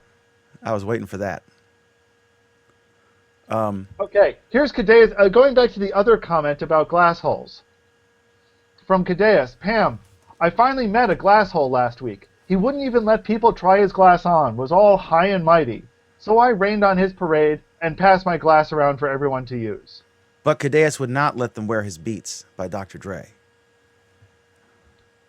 And Cadeas, I got to give you credit for that. Personally, I don't let too many people try on my glass. I let people that I know try on my glass. Happy to do so. Total strangers, I'm a little weirded out by that personally. But what if it was some hot chick? Slightly tipsy. Well, then they would be my friend already. So. Right. Okay. Are we good on whatever the hell we were talking about? We're always good, Dan. We agree. Okay, so let me get this porn off my monitor here. And well, I guess that leaves it to me then to move on to the next subject, which is you must have clicked to my Tumblr link. No, I just had your profile up, your posts. Okay, so next up, I saw this for the first time today when I got an email. I can demo it while you talk about it, Alan. I got an email from one of my reporters here. We're doing a big thing on JFK, because I'm sure, as all of our viewers know, the 50th anniversary is coming up. And one cool thing is CBS starting, I guess it was the 22nd he was assassinated, right? Anyway, on Friday, a week from today, CBS online on the website is going to stream live in real time 4 days of coverage as it played out on TV, from the Kennedy going to Dallas, getting shot, and Lee Harvey Oswald and Jack Ruby and all that stuff. I think it's a great educational tool, because I wasn't born then. But they're going to play it out over 4 days in real time that you can watch if you're so inclined, if you're interested in that. And I think that's really cool. So go ahead, Alan, if you want to do that, and I'm going to show sure. So my screen here. I'll just tell what this is. See, I got... So this, let me introduce the change so people know what in the world you're talking about here. This is a change to Gmail, and what it basically brings Gmail and Google Drive a little bit closer together again. The two have always had a pretty good integration in the past. This takes it one step further. So now attachments that will come in that can be handled by a Google Drive app, either one of the native Google Drive apps or even a Google Drive app that you've installed, you can launch the viewing of that attachment directly from Gmail. You can save it directly into Google Drive. So there's no longer a question of, am I downloading it and re-uploading it? Am I downloading it to my computer, or do I need to download it there? You can just launch directly from Gmail and go into the Google Drive viewer for it. If you save, okay, I see on each image, I have a download and I have a save to drive option. And then on the right, there's 5 attachments in this particular email. On the right, it says download all, and I guess that would create the zip file. But if I save all to drive, I'm guessing it wouldn't archive them. It would just save them all, right? I'll go ahead and I'm going to create a folder called test in Drive that's going to have all these. And then, well, I think the interesting point is you can click on any of those, and it's going to open it up as part of Drive. It's going to open it up using the Drive viewer. So here they're taking advantage of some very elaborate stuff that they're doing as part of Drive. Drive does awesome when it comes to handling different file types. A lesson they really should learn in Google Plus Photos, Michael Danks. And so Drive handles all of these things really well, and instead of Gmail duplicating all of the features all over again, they're just delegating it to Drive. yeah, it worked. So I'm looking here, and it says I created a folder called test, and it did it pretty quickly. So I've got all 5 of these separately, and I can click on them, and I can view them right in Drive. It's a pretty neat interface, especially for me, because I collaborate with folks. So it's not just a safe place to put things, but I collaborate with folks, and they have access to certain things. And now I've used 31 gigs out of my 100, and it's, I think, $5 a month to get 100 gigabytes of fairly secure, backed up, safe storage. It's a hell of a deal. And now they're getting money from you twice because all your Gmail counts. So you've got it in your Gmail and you've got it in Drive. So now I've got these things twice. That's actually a good question, Dan. I'm not sure if you have it twice, or if when you save it to Drive, if it saves just one reference to it in both places. If they're smart, they save just the reference to it. If there's, well, or they, I mean, I bet they're billing me twice, right? I bet it counts as my storage twice. Not necessarily. You're right, though. That is interesting. Because theoretically, I could save it to Drive again, I imagine. We're talking about an attachment and what's in Drive? Yeah, because all your Gmail counts as your Drive storage. So if you get a Gmail with say a 20 megabyte thing, and you download it and save it to Drive, it counts twice. Yeah, so they're making, that's smart for Google. I'll run out of 100 megabytes quicker. It counts twice. And who the hell's going to go in there and delete stuff to save up your memory? You're just going to add another $5 a month. Forever, Google will own me. It counts twice. The only reason, it counts twice. I mean, the only way it wouldn't count twice if you share a Drive document. But I mean, share a Drive document. The only way it counts in if you attach it to the email. But I mean, email. But that's not really an attachment in that case. I know what you're saying there. Yes. I mean, it's attachment. So like, if you save something, change it into Drive and download that attachment again, it's still gonna be different.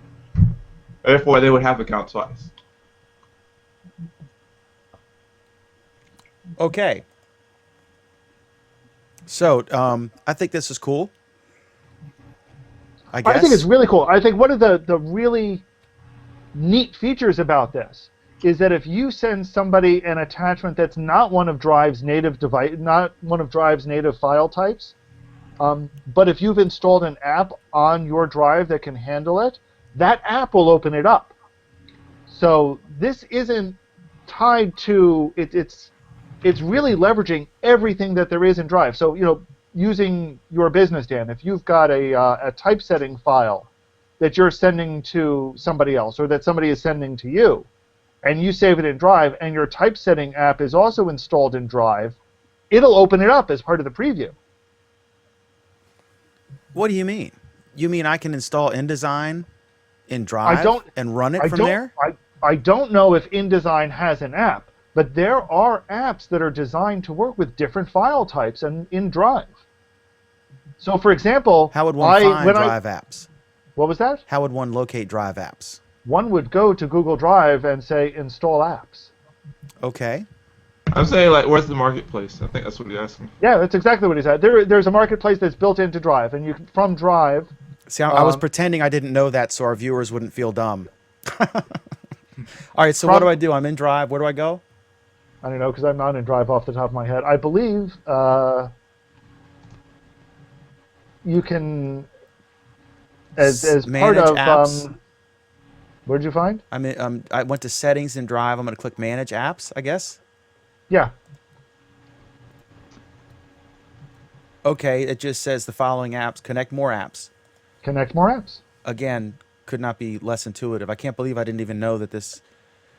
Okay. I can't believe it. I can't believe it either, considering that when Google Docs became Google Drive, we talked about this. Yeah, but we also, I mean, how many things have I long since forgotten? But they should. I'm surprised they're not You've long spamming since me with forgotten little. things we talked about last week. I'm surprised they're not spamming me with periodic pop-ups saying, "Hey, did you know that there's a cool Shift Edit app or a Pro Translate or Drive Tunes or Cloud Convert? All these different interesting apps." To be fair as well, if you go to the Chrome Web Store, that you can also find Drive apps in there. They're the same. I mean, basically, Connect More Apps is the Drive App Store. Right, and next Dan is going to ask how you get to the Chrome App Store. That I know. He's probably not going to know that either. No, because I have several Chrome apps. Thank you. Extensions. Yeah, I have the hover zoom thing, which I love. So if I'm on anything, I can just hover my mouse over it. Now if I said offline apps, then he probably would say where to go to these, which are located in the same spot. Okay. All right. No, but honestly, this is one of the great features about Drive, and honestly, it's not a well-known feature. There are only a few thousand users for some of the most popular apps, even. But I got to tell you, I use the Pixlr photo editor because Google's photo editor doesn't do what I need it to do. And I really wish that Google Photos and Google Drive would work together instead of trying to create two competing products. You said hold up, which photo editor? The Pixlr. Oh, okay. They're two different products. I mean, it's not really fair to compare them because they do totally different things. Yeah. And but my point is, when I actually need to do what Pixlr does on my Google Plus photos, I can't. Whereas if I want to do what Google Plus Photos does to something that I've got in Drive, I can't. Well, why not? Because I need to, essentially editing it on the Google Plus side requires me then to download it and re-upload it. No. Yeah. You're talking about a photo that's in Drive? Yeah. Do you have the Drive photo thing checked to allow your Drive photos to show up in Google Plus? Yes, but once I've made that change, it doesn't go back. I've got to download the photo and upload it again into Drive. Drive photos are a one-way trip. Correct. If you share that photo, it will make therefore a copy in Google Plus. In Google Plus, but not in Drive. Why would you need it back in Drive? Because then I want to apply the Pixlr editor to it. Well, there you go. You're trying to use third party. I'm trying to actually use tools instead of. I mean, other than, well, I know you're going for the text. I know you're about to break the text element, but okay, I give you that. But I mean, why would they set it up to work with Pixlr so much? When they have, their own thing. Because their own thing is insufficient. The Snapseed tool. Michael, here's my point. On Drive, if I have a photo on Drive, yes, I can use any photo editing tool that's set up on Drive. The one photo editing tool that's not on Drive that I want is the Google Plus photo editing tool. The Snapseed tool. The Snapseed tool. Yeah. Okay. And even that is limited. What the beauty of what Gmail did is they said, we can't provide every tool under the sun in Gmail, so we're going to use a platform that can provide every tool under the sun, and that's Google Drive. Whereas Google Plus, they've said, we can't provide every tool under the sun, so we're only going to provide the one tool that we like, and tell you to go yourself for everything else. To be fair, I mean, there's some older architecture under there that prevents a lot of this stuff from doing that, but sure. Well, but to be fair, Google keeps saying that Google Plus is the unifying social network, and here's a case where it's pretty damn non-unifying. Time. They've had 2 years for this. And they're making it worse! How are they making it worse now? We had this discussion earlier in the show, how they're making it worse. Oh, I thought it was a new point. Okay. No. Oh, well, I like Snapseed, but I don't like the fact that they took away the add text function to it. Yeah. And the resizing function, can't do that. Resizing? Here's one for you, Michael. Yeah. This is my favorite. I discovered this one this week. I Okay. can't flip a photo. I can rotate it, but I can't flip it. Yeah. Yeah. Yeah! Never tried to flip Yeah. a photo. Was it created backwards? In this particular case, I had to stage a photo backwards. And I knew I had to stage it backwards, but I figured, hey, every photo editor these days has flip. Not this one. That's true, I think. Yeah. Yeah, I know it's true.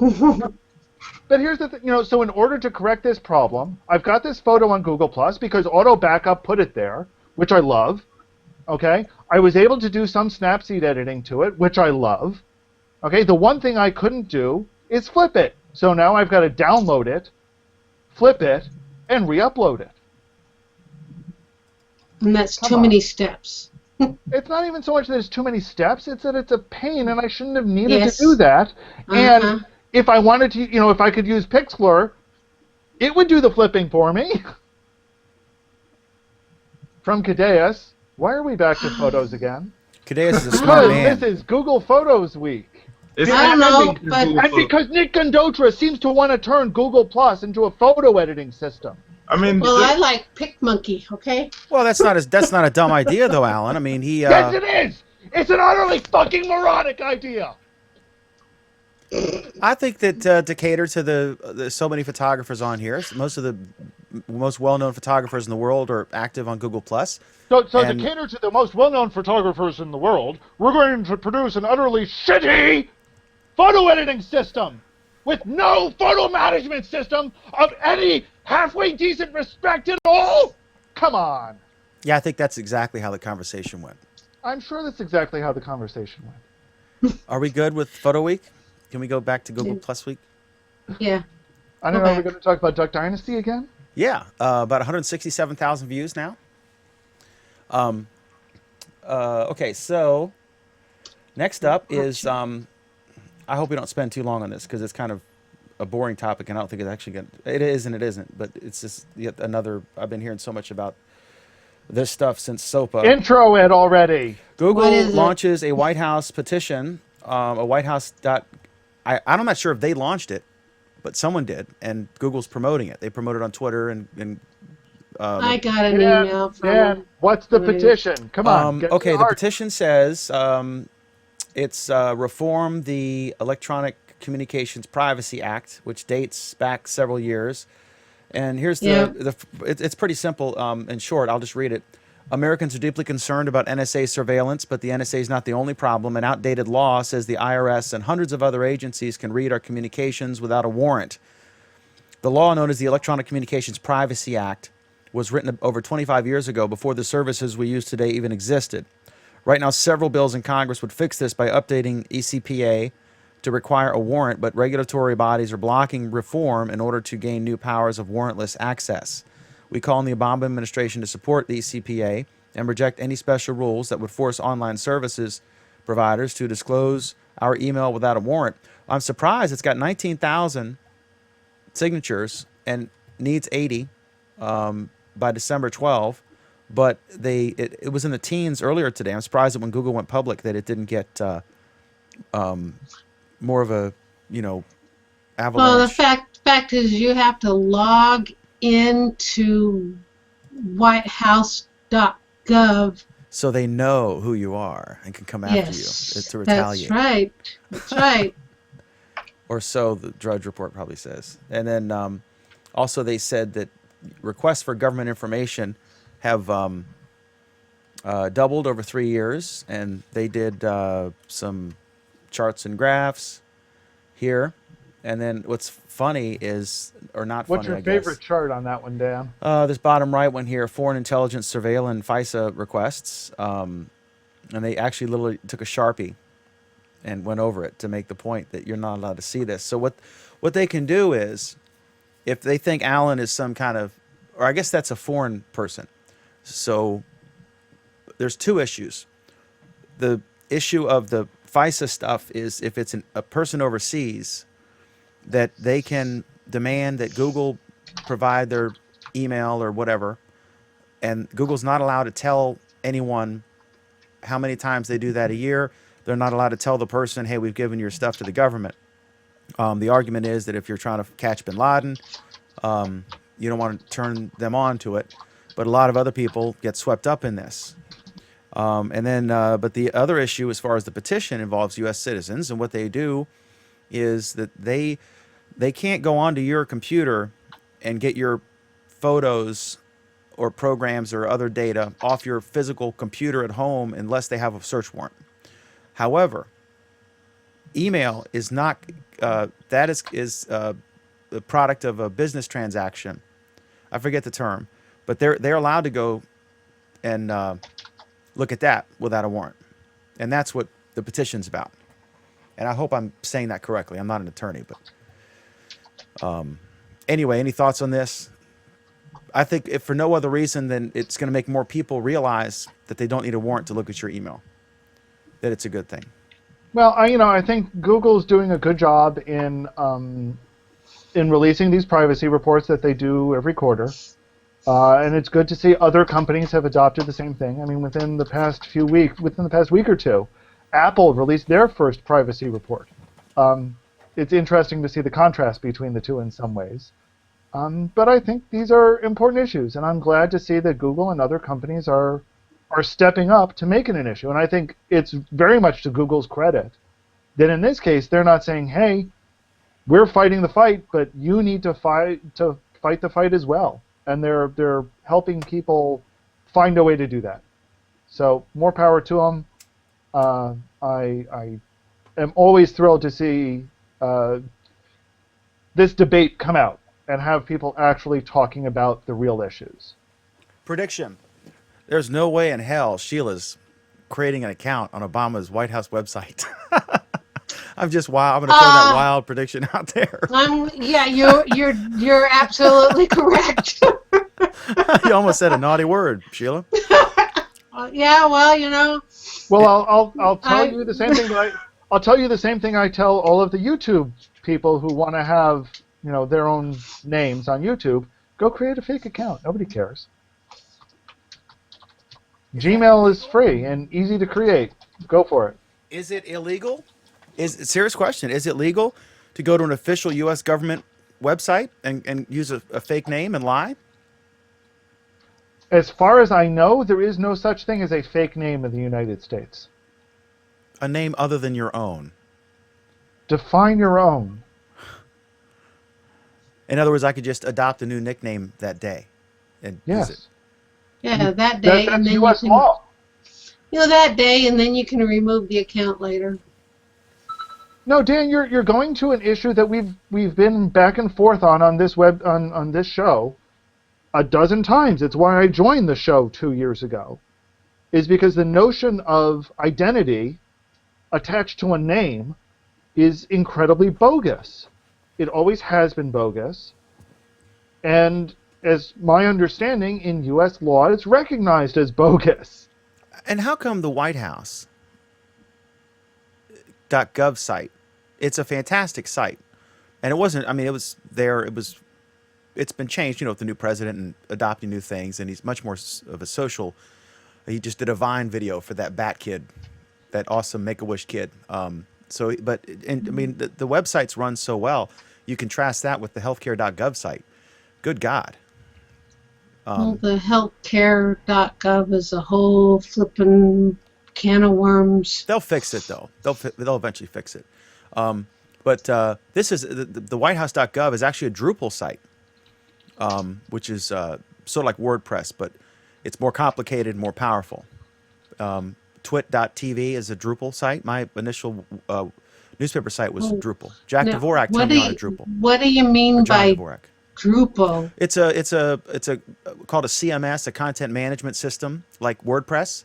Okay. It's a free thing you can use to create you can get different themes for it, just like WordPress. Okay. DRUPAL.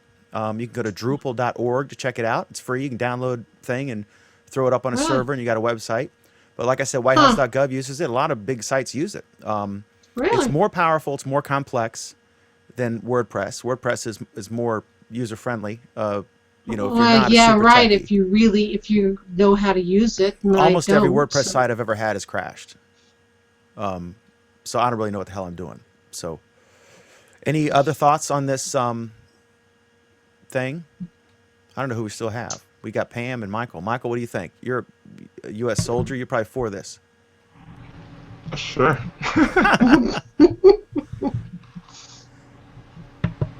I guess Pam's Eating. eating or something.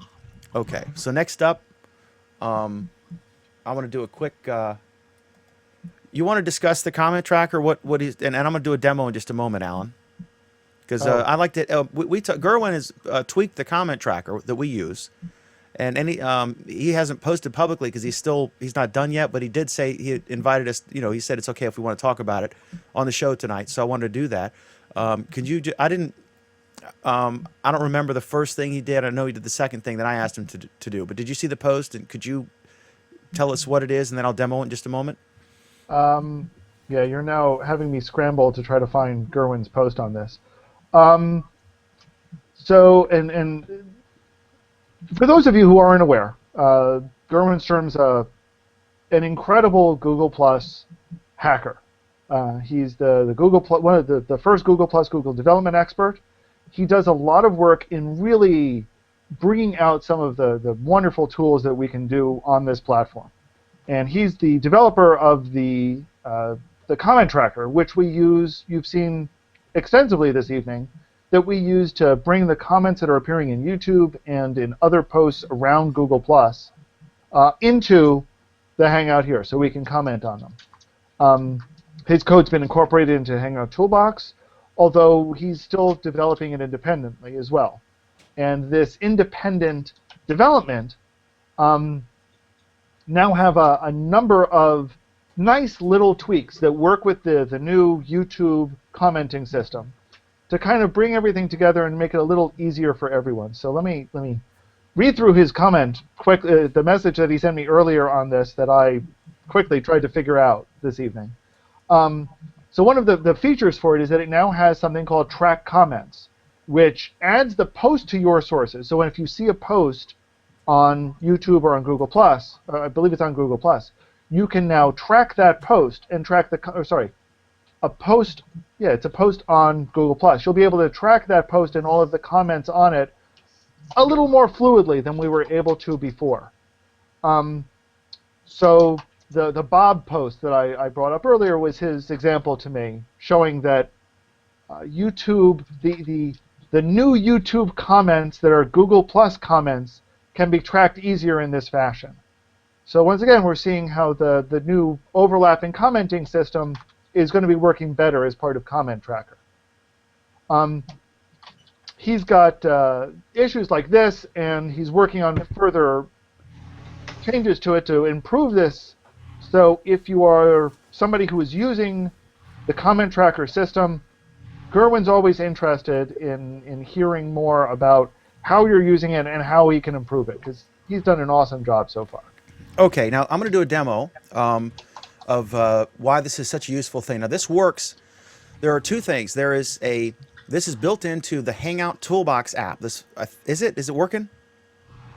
The part that's built into the Hangout Toolbox is a different version.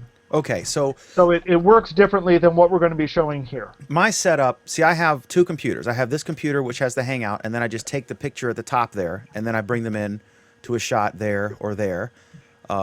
So I don't have access to this, really, unless I brought it up so you could all see it. So I'll show you the beauty of this. This is fantastic. In my case, I do YouTube live streaming, but if you did a Hangout on air, but it works for any Google Plus post. Let's say you had a post hit the What's Hot list and you want to read the comments on every single share and reshare of that post. Let's say you have 500 shares. Then you can use this comment tracker for that. So I'll show you. I'm going to go here to, I'm going to create a new tab, and I've got this linked here, comment tracker. It's allmyplus.com/comment-tracker/app.html. Hopefully he has a link to that. I'll put a link in the show notes under this video once we post it. So then I'll go to my other screen here, and I will. I'm using YouTube Live, so I'm going to right-click and capture this URL from my actual player that you're watching. Copy that link address, and then I'll post it here in the comment tracker, and then click Add, and then I can click to check shares. It shows every comment on the actual YouTube video in real time, and then I'll click check shares, and then I see it has put every single instance on Google Plus. So let's say Danny Sullivan, who was our guest earlier, shared it, and then let's say someone shared it from him. That would be on here, and they're color coded, so you can tell if there's any comments here. Actually, on Google Plus, like here's a yellow one, so that was on this post or Brad's. I think it was on mine. And it's one single place you can go to watch the comments roll in real time, and it checks every single instance that it's been shared. It's a fantastic tool. So the new thing he added was the check shares button did exist on Google Plus posts, but it did not exist on the YouTube thing, because we have some folks who will just grab the YouTube video and share it. They're not sharing my Google Plus post. They're sharing the YouTube video in their own post, which is fine. That's totally cool. I love it, but I wouldn't be aware of that unless I went to the initial post and checked ripples, and then had to manually put it in. So now he's got it to where it'll just show up there. So it's a wonderful tool. And then this is how I do when I put the comments on the screen. I'm just actually capturing it from this screen, and then I'm using chroma key to block out the white, and then then I can go here and I can put them right on the screen. And so this is just a neat, I'm using open broadcasting software is what I'm using. You can see that here on the right. I've just done the screen share, but this is the control panel. So I can click on these various things or use hotkeys. But I just wanted to, any chance he does, he does something new or whatever, just periodically want to alert people, because it's probably one of the best kept secrets, the standalone comment tracker especially, and Hangouts on Air and YouTube live streaming, and it's a wonderful free feature that Gerwin does, and he's awesome for it. So check that out at allmyplus.com. Any other thoughts on that before you go on? Nope. Let's keep it going. Okie doke. Okay, next up, there was an interesting interview with the chairman of CBS, and he talked about the Time Warner cable dispute. And he talked about what Time Warner cable dispute are we talking about here? Okay, they blocked out CBS stations. I think wasn't it right before the Super Bowl or something? And Time Warner ended up, I think, losing 30,000 subscribers over it. And what this is about is the carriage fees, because back in the 90s, I think, they switched. There used to be a must-carry rule, because when cable first came out, they were worried that people would subscribe to cable and the cable would decide not to carry Channel 5 or whatever, and that fewer people would watch Channel 5. So to protect the TV stations, they said that the cable stations had to carry not low-power TV, but any Class A television station, that they had to carry that signal on the cable system. So all the local, ABC, CBS, PBS, etc., the independent ones, they all had to be carried on cable. And then they switched it because the TV stations said, well, now everyone's addicted to our stuff or wants to watch it, so we want to charge. So they changed it to a carriage agreement where they would pay the TV station. And it might be like, say, 50 cents to a buck, 25 cents to a buck, depending on the channel. And that they would switch from a must-carry to a carriage agreement status. and that if they didn't come to terms, that the station could pull the plug and say you can't carry it. So that's what happened on Time Warner Cable for all the CBS-owned stations, and they blacked them out. And this periodically happens, and then they each put up competing websites trashing the other one, and finally they negotiate and get whatever amount of money. The most that I think ESPN gets like $4.5, $5 per subscriber, and that's a must-have channel. You couldn't have a cable system and get subscribers if you didn't have ESPN. It's probably the most popular channel out there, or one of them, and they get a lot of money. So even if you never ever watch ESPN, I'm still paying $4.55 a month for ESPN if I subscribe to cable. So he talked about that. We linked to it here, but and he talked about Netflix competition, and I recommend you watch it or read the article. It's pretty good. I follow this kind of stuff. And then the second thing I want to talk about is Aereo, because the CBS Leslie Moonves says that Aereo, they're suing. Everyone's suing Aereo. It's the company that builds a bank of little tiny antennas, and they use those to capture a signal, because the Supreme Court's ruled you have the right to watch any over-the-air free broadcast. You have the right to record it. Remember, they fought VCRs and DVRs. You have a right to record it. You have a right to do it remotely. So that made, like, is it the Sling box, where you can have a box that's capturing your TV and you can watch you could be out of town and watch it over the internet from your own television, your own private signal.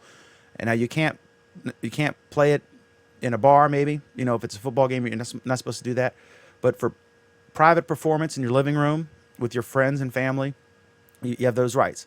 So Aereo looked at those and said, well, what we can do is we can create a thing where we create a bank of little antennas. They're about the size of a dime, and you will have your own antenna assigned to you, and you pay, and we will capture. And this started in New York, which has horrific television reception, I guess, because so many signals are going around in all the buildings. So they started in New York City so that folks could get all the TV channels and not have to pay cable. So they just have the local broadcast channels, and I think they have Bloomberg and maybe some other things they're getting. And there's a DVR, you can record it, and I've heard rave reviews about it, but the problem is they're bypassing those carriage fees. So the networks are freaking out because this threatens their entire model. And now all the cable companies are saying, well, if this is legal, if the Supreme Court rules, and they've, I think, petitioned the Supreme Court now, and it's going to end up in the Supreme Court. They're going to have to decide this. If it's ruled this is legal, Comcast, Cablevision, every cable company is going to do the exact same thing. Either set up a deal with Aereo or come up with their own similar system. If they can get around any patents that might be an issue, or license the technology. I don't know how they're going to do that.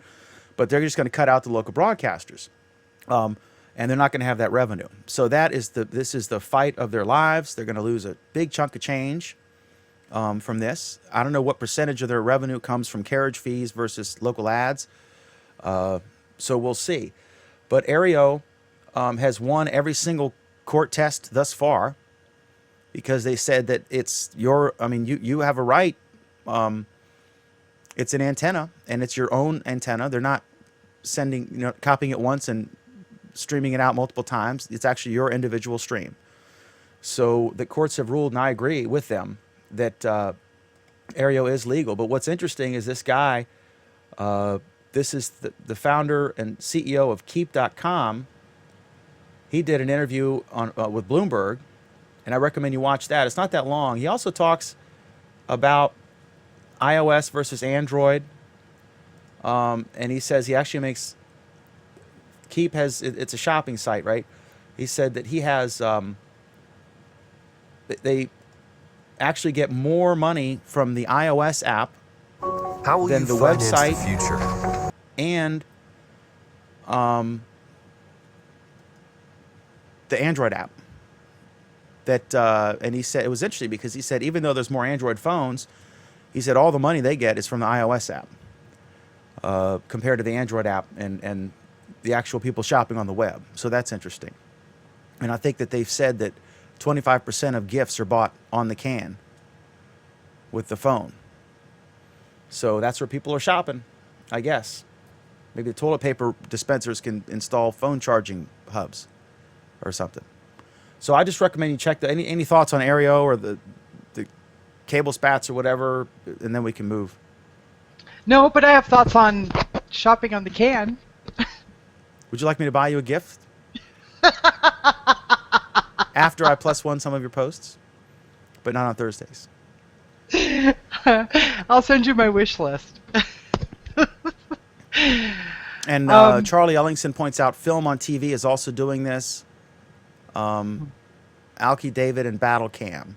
So, yeah, this is a thing. I mean, if they can figure out, I mean, if Comcast can not have to pay, a half dozen stations or more in each market between 50 cents and a few bucks a month per subscriber, regardless of how many people are watching, they're going to they're going to do it 100%.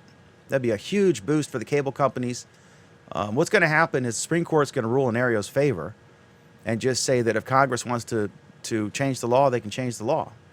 And then there will likely be public outrage. Any predictions on what would happen? Let's say the Supreme Court, as I suspect they will. I agree with the founder and CEO of Keep, that Scott Kurnit, that it's absolutely legal, clearly tailored to be legal and screw the TV channels. But I think, what do you think? You think Congress would pass a law to restore the carriage fees? Or do you think that the public would be like a SOPA backlash or worse? What do you think? Any thoughts on that? I think Congress can't legislate themselves out of a paper bag. Maybe we could get those healthcare gov IT guys on it. They could come up with a solution. I do think that if your prediction holds true, that there will be huge implications for things like cell service and data. What do you call it when they slow it down? Ooh, they give you data throttling. Data throttling and things like that. They say unlimited data, but then after 250 megs, they're going to throttle you down to, unusability. So actually, that was also an issue this week, and I now need to see if I can find this quickly, that either somebody in Congress wants a law or somebody in the FCC wants a ruling. I think it's Rockefeller, Senator Jay Rockefeller from West Virginia, who's retiring next year, has a law that you will not be able, or has a law, I have no idea if it's going to pass or not. I mean, it was on the tech blogs because it's of interest to us. It doesn't necessarily mean it could pass. But it's a senator, Democratic senator, and the bill would prevent them from, like any online video, they couldn't throttle it or what have you. I'm totally a net neutrality, guys. I'm sure all our viewers are, because if it becomes a thing where you pay, the Netflixes out there, the incumbents can afford to pay and just pass it along. But right now, you could come up with your own YouTube or Netflix. You'd have to have a chunk of change for the servers and stuff, but it wouldn't be that expensive. And anybody could watch it. And you could just compete if you're better. Just like when Google came out, people started using Google instead of Yahoo and Ask Jeeves because it was better. But could you do that if you had to pay those fees? That might keep the incumbents in power and prevent newcomers from coming in. Pam? Currently, Netflix pays a huge amount of money to the studios in order to stream and carry their videos. So it's not free for Netflix. They're not just pulling... But they don't have to pay Comcast. Stream out of their ass. They don't have to pay Comcast to keep them from but they have to pay time. They do have to pay. They're paying Akamai, or they're paying not Sony. They're paying to set. They're putting the stamp on the envelope, but they don't have to also pay another 25 cents for you to receive the envelope. They sure do. They pay in order to be able to carry the movies. Well, they have these huge contracts. Any company would. If I wanted to start a new thing where I would go up, let's say I would go to local TV channels and say the Virginia real estate program that you put out. I want to stream that and the local politics show. I want to stream that, and I would pay them for the rights to do that. I'd be just like Netflix, right? And then, but we're on equal terms there. Anybody can do that. Well, Yeah, but and- how's that and here's different the- than the cable The company? difference is if the cable company starts charging, saying that if you want Netflix to reach our cable subscribers, you're going to pay us. Because right now, YouTube and Netflix are well over half of the web traffic during primetime viewing hours. Okay, so focus for That just a would second. screw the So little here's- guy because they wouldn't have the money to pay that. But Here's they're what on I'm equal saying. footing. Here's what I'm saying. Netflix pays the content creators. Correct. Comcast pays the content creators. Correct. Yes. So what's the difference? No, we're saying fees for Netflix to pay to get to not be throttled. Here, Oh, here- to not be throttled. Right. For to net use- neutrality, so that Alright. everybody's the same. To use Dan's analogy, Netflix is paying for the postcard, Right. and they're paying for the stamp. Yes. What the cable companies want you to do, what want Netflix to do also, is to pay for the mailbox to put it in. Got it. And that would reward the rich incumbents. Right now, if Alan and Michael and Gerwin and other like scarily geeky people wanted to come up with a new search algorithm, a new search engine, they could do it, and they could throw it up on Amazon Web Services and compete with Google head on. Okay, now whether that would amount to anything is I don't know, but that's what Sergey and Larry did. They were these two Stanford geeks, and they did this, and their algorithm was better because they thought, you know what, the relevance is how many people link to it. And Yahoo was different. And back then, I think you could pay Yahoo to get listed in the search engine. It was like $200, or you could wait months. So Google said, we're going to index everything, and we're going to count, you know, if a respectable site like NBC News links to your story, then we're going to count that more than if, you know, porn.com links to it, or work from home and make money.com. And how is that net know. neutrality? So what I'm Now saying that's is now Google, let's say that's now let's say that Comcast grandfather could charge Google. Google, you'd have to pay us a bunch of money, or we're going to block Google. Yeah, but Then the how could- problem is But Google already makes the decision as to who ranks where based on That's not either the issue. revenue or morality. Right. And then on top of that, you're saying then Comcast can say, well, we don't have a favorable opinion of Google, or we can't get Google to pay us whatever, so we're going to throttle any kind of feed that comes from Google. That's what you're saying, right? I'm saying that if Google doesn't pay it, because Google needs people to use their site to make money, so we want to be cut in on that.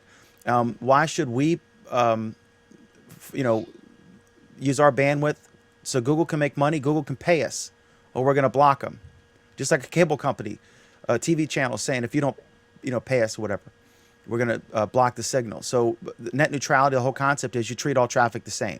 Well, what the part- cable companies are saying, and I can't believe I'm defending a cable company here. Uh-oh. We might disagree. Because, well, no, I think their argument is bogus. Let me make this perfectly clear up front. Is that, as you pointed out, as Pam pointed out, they're currently paying for, you know, there is a complicated arrangement of money transfer for stations to be broadcast on a cable company. And they are saying that there should also be money transferred for a website to appear on a cable company. And by that token, that means that the cable company should be paying the website, not the other way around. Which is why I think this argument is pretty bogus. I think it's going to be interesting to see what happens, but I don't know if that bill is going anywhere. I have no idea. But there will be powerful interests. Well, that will, once whatever decision comes down at the very end happens, that will be used as precedence to go for things like cell phone coverage and some of the other, you know, things. For example, my contract with Verizon is up next week, and you know, they want me to. Of course, they want to give me a new phone. And they want me to sign up for 2 more years, but they don't want to give me 4 gigs a month anymore for $30. They want me to do a shared plan where I'm going to get 4 gigs for 4 of us for $50, and you know, This is cable or this is your phone? this is my phone. Oh, I'm just okay. saying No. that, you know, they get to dictate the plan because they have basically, you know, my business. So And it may work out better for you, actually, depending on how much data you all use. Because, I mean, for my family, they offer sort of the same thing. And, like, none of the other lines even use hardly close to even a gig of data. So, I mean, for all of them, they are, like, on their shared plan, and I got my little unlimited thing. So, I mean... yeah. Okay, Yeah, so I finally found the reference to the law that we were talking about. And yes, Dan was right. Note that I said that. Senator Jay Rockefeller, the chairman of the Jots Senate the time Commerce down. Committee, is introducing legislation to bolster the online video market. What he says is an effort to prevent cable and satellite companies from using their power to limit the growth of services like Netflix and Amazon. The Consumer Choice in Online Video Act, which Rockefeller intends to introduce on Tuesday afternoon, I guess that was last Tuesday actually, would bar cable, satellite, and large media companies from engaging in, quote, anti-competitive, close quote, practices against online video distributors. It would do so in part by putting, quote, reasonable limits, close quote, on contractual provisions in carriage contracts that limit online providers' access to programming. Here's the argument against the bill. Just so people know, it's not like evil versus good. Netflix, there's currently no physical media like a Blu-ray disc or DVD capable of delivering a full-length feature film in 4K. Now, 4K is the big push. The 3D thing fizzled. Nobody bought 3D TVs. But the 4K TVs, everyone I've talked to who's seen them, I haven't talked to anybody who's seen one, but anyone who's I've seen, read about, or interviewed has been like a giddy schoolgirl when they saw it. They're like, whoa, it really is. Even on a smaller TV, it's like, wow. Yeah, well, everyone was that way about 3D TV, too. Well, but I don't know. I went to Costco the other day, and I put the glasses on, and Vinny Bronco, Dan was right about Alan being right. I love our fans. And Kevin Bryan, I'm back. I was busy watching videos on Area Cable. The only thing wrong with Kevin Bryan is he doesn't have a golden phone. If he only had a golden phone. So anyway, what was I saying? ADD. 4K. 4K, yeah. So You had to get him Amazon started again, said, Michael? You had to? Really? Amazon said that they are going to they're doing a big push for 4K streaming. And that they said that they think that because there is no physical disc out there capable of delivering 4K video, that it's going to be delivered via Netflix and probably YouTube, etc. I think YouTube already has some 4K videos. It totally like crashes my computer. Come on, Every 30 seconds the picture changes. Alan, But the thing is, look at the expense that the cable companies are going to have to endure. They're going to have to, because right now Netflix during prime time is like 50% plus of all the broadband being used. So half of Comcast's broadband that they're delivering is purely Netflix during primetime viewing hours. Now that's going to double or 4 times if someone has 4K. Now it's not going to happen overnight because these TVs are not cheap. But Comcast is going to have to spend a fortune to build up their broadband capability all the way to the house to accommodate this. That's the argument for it. That's the argument for them saying, why can't Netflix pay for part of this? Here's the thing. They don't have to do that at all. They don't have to spend a single dime on this. Elaborate. And somebody is going to come along and do it and eat them for lunch. This is called competition. This is called capitalism. I agree, but that is the argument, though. The argument is they are going to end up, to keep their customers happy, having to spend money to upgrade their network, which I think is fantastic. And I'm for the bill. I want all traffic equal, and I don't want you to have to pay. You should only have to pay to put the stamp on the envelope and to produce the envelope. You should not have to pay someone to allow you to get through some sort of filter. This isn't North Korea. And, if you put up, if I put up some ghetto-ass search engine site, I should have the exact same access to people as Google or Bing. And that's the beauty of like all these famous people. The internet's about democracy. And speaking of famous people, Jody has joined us. Hey, Jody. Hello, Jody. Hey, hi guys, how are you? Good to see you. Marvelous. It's Just good to see waiting, you. just waiting for you to join. That's Let's go through all the topics again. So Jody, to catch up. we'll just do the photo topics. Oh, wonderful. We can talk about the glass hole topic again, too. Jody will like that one. Charlie says, Rich had Alan Firstenberg equals ratings. And Charlie Ellingson, my favorite troll, our good friend, he says, I think Google will be a big part of this with fiber. And Charlie's aren't the new YouTube comments awesome, Charlie? Go ahead, Alan. Charlie is absolutely right. You know, here was a case where Google came in and said, and you know, is going and eating their competitors for lunch. I'll tell you what, those people in fact, fiber places will be able to get their 4K video, no problem. My biggest criticism of Google is that they didn't go far enough with their Google Fiber offering. They are still way too tied to the old television model instead of going with a newer, more modern model. That I think they could have pushed the envelope here. They chose not to. I'm sorry to see it, but I'm glad to see they're pushing some parts of the envelope. Excellent. And as for Rich, my fan club, saying that I equal ratings, no, I think that's really, you know, Jody and Pam and Sheila. Let's be honest here. Cybernaut says, did you boo? What? For movies?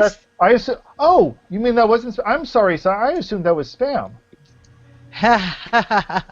No. What is Digiboo? For streaming movies, and the easiest and most convenient way to get movies and TV shows when you're on the go. Is it a scam? Cy wouldn't post a scam. He's been on the internet longer than I've even known the internet existed. So okay, my apologies. Okay, so it says here, it says how to Digiboo. So it's a verb and a noun, like Google. Download the app, locations, movies, frequently asked questions. See movies like Caddyshack and Charlie and the Chocolate Factory, so they are up to the minute. Oh, really? I'm seeing things like 3:10 to Yuma and Red 2 and Man of Steel. You must be watching children's shows. Do you have a new girlfriend? No, I just opened it up for the first time. So I see it's for Android, Gingerbread, or above. How do they make money? Do you pay for this service? Do we know? I don't. He did not post anything other than the link. So I'll check it out and give you an update later in the show. How's that? Sure. And if Cy wants to weigh in and tell us, is this a free service or what? Go ahead, Alan. Sorry. These appear to be physical kiosks. And it does seem to be Canada-based. Yeah, I see the Canadian flag, but I see a bunch of kiosks in the U.S. And where by a bunch, I mean a dozen. They do charge. It says get a free movie, register now. So I assume they're not all free. Okay, so that's what that is. I see them. Yeah, there's a map of throughout the U.S., except not so much on the East Coast. I'm baffled with how this works. I have no idea what the hell this is. I'm just baffled. I have no idea how this is superior to my Netflix subscription. I'm baffled how the website is so slow, so I'm scared for the videos. All right, so they got Ferris Bueller. No, they're kiosks. I'm looking at the How to Digiboo. So they're like a red box? They're like a red box, but they have all these. But they don't actually. No, here, listen. They're like Redbox, but instead of actually giving you physical media, you then connect to this box, this kiosk, via Wi-Fi, and you. It looks like it transfers the movie over. Okay, I've got if you look at the bottom and in the press, I figured that would. I think. It says Digiboo new digital rental service promises movies and TV on the go with video stores out of the picture. Torontonians Torontoni? How do you pronounce people from Toronto? People from Toronto have been left with only a handful of options when it comes to fulfilling their movie rental needs. But they're left with this really interesting mayor. Of course, they haven't been watching any movies of late because they've been watching news coverage of their mayor, who's been in the news a bit lately. Okay, so now a U.S.-based digital retail downloading service, Digiboo, is offering up another solution for Toronto's on-the-go movie lovers and mobile users, boasting a hassle-free approach that lets users rent or buy a film by downloading digital copies onto their mobile devices without making a dent in their data plan. Oh, so it's okay. So you go to the kiosk. It's Wi-Fi. It's Wi-Fi or USB stick. Okay, so you can. Huh. It's a neat Do you thing. own the movie? Or is this rental? I guess you can rent or buy. And it's in airports, kiosks and corner stores. Digiboo makes movie downloads at airports to Snap. Travelers heading out of Houston's Hobby or Bush airports have a new option for entertainment on the go. Okay, so this looks like a niche use case, like for Bruce, for example, if he because he travels so much. I see here it says more than 800 movies, 300 TV episodes available for rent or purchase at download kiosks in Houston's Hobby and Bush Intercontinental. So okay, that's cool. That's So this kind of makes sense. So it means that when you're in the airport, you can pick up a movie before you board your flight and watch it while you're on the flight. That kind of makes sense. Yeah, interesting. And John says it sounds way too complicated. Exactly. Kevin Bryan, he warns this is a rant. What YouTube engineer moron decided it was a good idea to leave a comment text box on YouTube live videos, but only let you see what you're typing one line at a time. Typing in that postage stamp makes me hate life. End of rant. And he even did it in PHP. So I'm very impressed. And then Kevin Bryan says it's pronounced Torontonians. And John says, like I said, it's too complicated. Kevin also arg, I can't take this super teeny tiny comment box anymore on YouTube. I have multiple 22-inch HD monitors, and I get to see what I'm typing one line at a time. I'm going back to Google Plus. I'm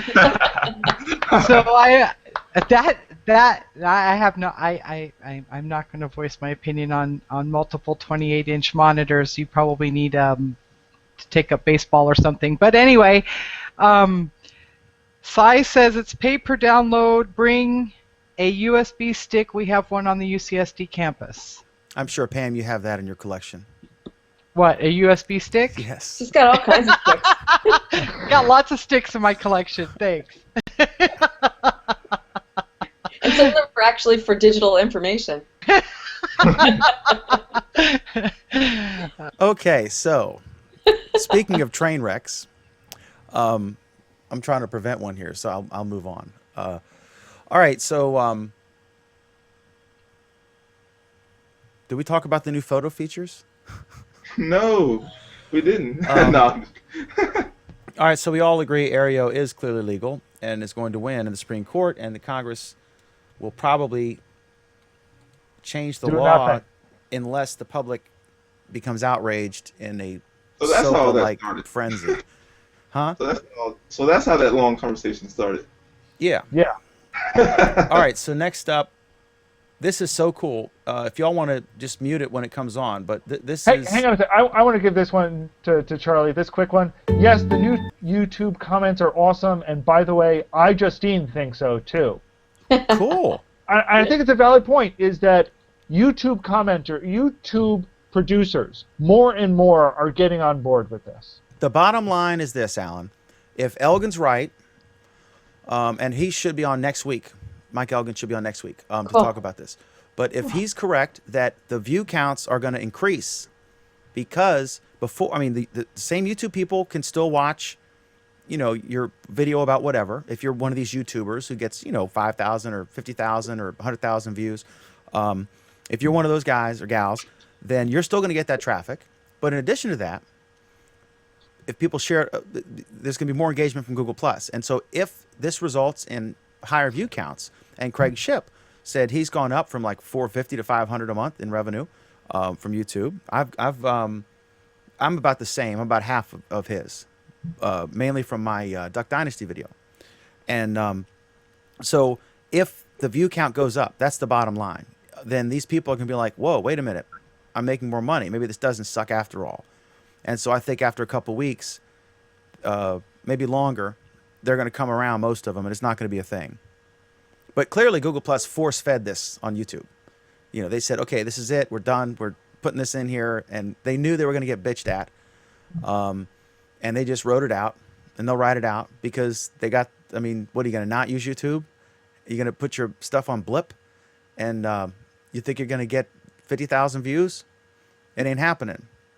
So if you want to create content and make money from it, and the footprint you have to be on is YouTube. So they basically can do whatever they want. And I think that the people who hate this are those 14-year-old trolls who want to say, you know, F you, called Pam a whore, accuse me of being on the take. Those are the people that are pissed off about it. So be it. Be pissed. I don't care. You can stop using YouTube. You can make a fake account. But if you're actually creating content and not just trolling, if you're actually creating content, if Elgin's correct, and I think he is, that the view count goes up, that they're going to make more money, and they're going to all be sudden like, oh, gee, you know, maybe this isn't broccoli. Maybe it's good. So there. Broccoli is good. Absolutely. Is that the one that helps your eyes? Or is that carrots? Carrots. Sticking broccoli in your eyes is unadvisable. Do you like the new YouTube comments, Jody? What do you think? I think it's something that we all have to get used to. I think it makes sense to integrate everything so that you don't have disparate parts all over the place. But I also think that it does take getting used to, and I think for those who were like basically hiding behind the old commenting system, they now have to come forward, and they're not going to have the same way that they hid before. It's a big advantage for us who have been on here for 2.5 years and have accumulated a few thousand followers over 2.5 years. It's an advantage of us because I know that I shared that one video, when the video of Google announcing it. We talked about this last week. I shared that video on Google Plus, and that's how I discovered that it shows up as a comment on YouTube. So I shared the video and said, hey, this is a really good video. I was just talking about the ad agency. I said, the ad agency who did this video, it's really funny. It's good. You know, like at the end, the recipe, they said, you know, maybe next time add bacon or something. You know, it's funny. And they had some internet memes in there. So, and I just got attacked on my Google Plus post because I didn't know it showed up on YouTube. And then they would comment on YouTube and it would show up as a Google Plus comment because technically it was. And then Alan said, what's the difference? It's now one thing. And so he's right, except on my YouTube live stream, which is the old system. And whether that will convert over later or eventually, I have no idea. But well, you know, here's a question, and I don't know, maybe Alan knows the answer to this or Michael, but you know how when you have a website, you have two versions. You've got the www version and you've got the non-www version, and you have to do a 301 redirect in order to make sure that everything points to one place. When you do that, basically your links and everything now can accumulate. Instead of having some links in one place and some links in the other place, now you've got a unified front where all of the links are showing up. The question is this tantamount to that? Like, does it work out similarly? So in other words, you had comments that were on YouTube, and you had comments that were on Google Plus. So they're fractured, but now you've got one stream of comments. So now it appears that you've got more. Therefore, they're still a little fractured in some ways, but yes, I think this is part of the unifying system that we've talked about. There's still quirks. There are quirks though. Like if someone shares my post, several people shared. Do they show up on the YouTube comments? They just shared my post, which I said, looking forward to hearing Danny's views. And they're all showing up in the comment tracker, but I think they're not showing up on YouTube, or they are? This is part of what Kevin was testing out. During the live show, they don't seem to be showing up on YouTube. But we suspect, hope, think, who knows, that after the show, they are going to all get magically merged together. We think. But remember that we have, I think last week's show has still not been switched over to the new system. And they were some of the comments were like, ha, ha, ha, this one still has the old comments. I love it. Some of the comments were there. So it may some point switch. But for right now, YouTube live stream, and I don't know if a Hangout on Air is the same thing or not. I imagine it is. They still have the old comment system on it. Or some hybrid, because I think he can still grab stuff from the new API. I don't know how that works. I'm not going to talk to that because I'll probably sound let me get this straight. So if you shared a video on your Google Plus page, from YouTube, instead of commenting on YouTube, you just share the video on YouTube. You share the video from YouTube to your Google Plus. Right. Will that post show up on the Google Plus on the YouTube stream? Yes. So if I shared somebody's video that I liked and say a commentary about it, that will show up on YouTube. Aren't you commenting about it? Wow. Well, that'd be cool. That would be cool. Well, Pam doesn't think so. And it's certainly unexpected. It might show up as a top comment. That's why I got trolled so much, because I shared that thing. And one thing that Danny Sullivan said earlier on is that it appears that recency appears to be a factor in what's the top comment. So I shared it, and I got all these troll comments. And Pam and I were active in that thread at the time, and then we realized, wait a minute, these are coming from YouTube. And so I looked at it in an incognito mode that at the YouTube video, and I saw that I was in the top or one or two top spots, and I was incognito, so it didn't know who I was. It was just that's what the public saw. And then after a little while later, that died down, and I moved below the fold, and then the comments went away, unless people had commented and were following that thread to troll me more, right? So it's interesting. I think there's going to be more engagement. That's what Elgin was getting at in his post. That's what I'm thinking. That would be cool. What are you making? It looks like you're making some sort of craft for Harold to sell on his website. What is that? It's a hat. When I get it done, it's going to be a hat. I imagine Pam would like one of those. You could be a nice gesture for Christmas. Let me get the finished version of another one. Hold on. Well, we'll pick this up on how your week was, which we're rapidly approaching. Okay. I hope. So go ahead. You want to... I just had this quick comment from Charlie, and in particular I wanted to pull out part of what he said here, talking about how subscribers to channels may start becoming added to a Google Plus circle. And I think that's an interesting... Well, yes, there's also the Rich's comment that I'm always right. I think Charlie's got an interesting point here, is that we're going to start, we've talked about how part of the reason why we've got all of this engagement and we've had all of this stuff working so well is that we've had this notion of circles and who we're following.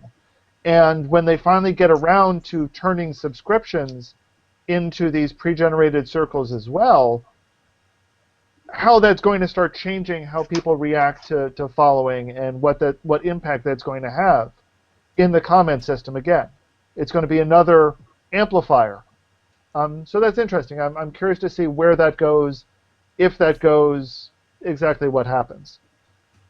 Any other thoughts on, anything? Yeah, you forgot the part where he wrote Jody equals ratings. Oh, no, go put that up. Oh, there it is. Here we are. Alan's correct. Jody also equals ratings. I think Craig has obviously obtained Rich Had's login credentials in his posing. And then this one from Michael Daniels. Wait a minute. YouTube changed their comments? Good one. You know what, though? To be fair, to put this in perspective, Alan, don't you think that they build this as we've improved YouTube comments by using Google, integrate? They said they've changed it, and really they've intertwined the two services. But this is, in my opinion, way beyond just comments. They've basically merged the services. Don't you think? Mm-hmm. But that makes sense, because then it becomes a unified identity. Well, again, we've gone back to this notion of, you talk about merging services. What does that mean? We've talked for a very, very long time about, when we say Google Plus, what is Google Plus? What does that mean when we talk about Google Plus? Far too many people on Google Plus seem to think it's the stream, and it isn't. We're now beginning to see that fact. When I can post a video or any of my posts start showing up on my YouTube channel, then it's integrated. Until then, it's not. Just the comments are. There were people who didn't like, and then I'll throw it to Jody. There are people who didn't like YouTubers who were not active on Plus, right? Obviously, they were very loud this week. Hang on, Pam has an excellent point. Repeat that, Pam. I said when I can make a post or put up a YouTube or put up a video on Google Plus and it goes to my YouTube channel, then it's integrated. Absolutely. Until then, it's just the comment. Sheila, an excellent point. Sheila, can you mute your mic just because we're getting the noise from the knitting and it keeps the camera keeps going to you. I got it, Sheila. Don't worry. Okay, so here's the deal. Pam's point is all these guys were on YouTube. They were not active on Plus. Now, in order to comment, they have to be active on Plus. No. I'm sorry. They have to activate the Plus account, right? That's not Pam's point. Listen to Pam for once. What I'm saying Pam's is, point. Listen to her. She's saying that they're integrated, and they are. No, she's not. No, they're not yet. I'm saying they're not integrated because only the comments from a YouTube video that I share from YouTube to Google Plus get the trolls. No one goes to my, I'm collecting boobies for a collage post because that's not a video. It's just a post that I put on Google Plus. So no one from YouTube sees that. It's only if I go to YouTube and select random video and post it public, then the YouTube people see whatever comment I put as the header for that video. And I've got two thoughts on that one, Pam. The first is, can you imagine what would happen if every post that a page post shows up on the YouTube channel, the YouTubers would freak out that they're getting this horrible thing like text showing up on their screen. Exactly. They would kill people. I mean, you thought Bob was bad. Okay, that's one. Two, you make an excellent point, especially when we talk about, here it comes, folks, Google Plus photos absolutely screwing things up. Okay, imagine photos and they're nowhere. Well, not only that, it's Google Plus Photos, or is it Drive, or is it Picasa? Because guess what? All three of those still exist. Wait till awesome videos are automatically shared to your YouTube stream. That's scary. That's not coming, by the way. I don't know. Yeah. I mean, seriously. If I upload something to Drive, I have different functionality than if I upload it to Google Plus. Exactly. And which is different functionality than if I upload it to Picasa, which they still have available. I mean, I can still upload stuff. I can't do anything with them, but I can. Alan, Alan, hang on, Alan. The point I was making was that Pam is correct, and this is the point I was making that a Google Plus post of a video is a subset of the YouTube post because it appears if you just grab the URL for YouTube video, you post it in Google Plus, do it public, or if you do it to your circles, then the circles will see it, or if it's public, everyone will see it in the YouTube video on YouTube.com it'll appear like a comment, and it's a Google Plus share, but it appears like a comment. So if these YouTubers, God damn it, Alan, let me finish my fucking sentence, please. If they comment on that post, what you're doing is you're basically, that post is in Pam's Google Plus post, that comment. And so it is integrated, but only the posts that originated from Google Plus. If someone just posts a YouTube video and no one shares it on Google Plus and they're commenting, that won't appear on Plus. But what they're doing is they're taking that content, those comments, and they're throwing them onto the Google Plus platform as well. So it's they're not just fixing YouTube comments. I think it's a much bigger integration than people realized at first. And I don't mean to sound like I keep speaking for Pam, so I apologize if I'm misrepresenting you, Pam. But that's not what Pam is saying. What I think Pam's argument is that the YouTube integration is a really, really very tiny integration. And when you actually talk about fully and deeply integrating the two, you're talking about not just taking videos, you're talking about everything else that a page has. A page is a channel, remember. The two are equivalent now, essentially. But a page has other things besides videos on it. It's got text. It's got pictures. It's got a lot of other stuff that somebody who's subscribing to that channel on YouTube won't see. So that's where the integration isn't complete yet. It's partial integration. I agree.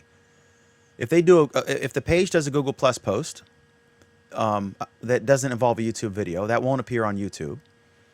And if someone comments on YouTube or they just post a video, that won't appear on Google Plus.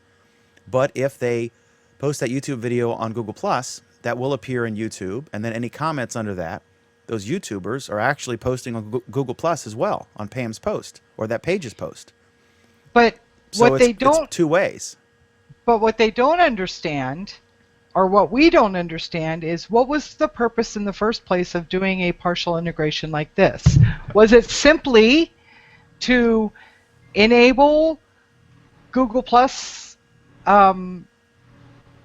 members to delete and moderate comments that are made on YouTube, or was it to combine the terms of service over time, or was it to basically force more people onto Google Plus to inflate their numbers? I see it as all the above.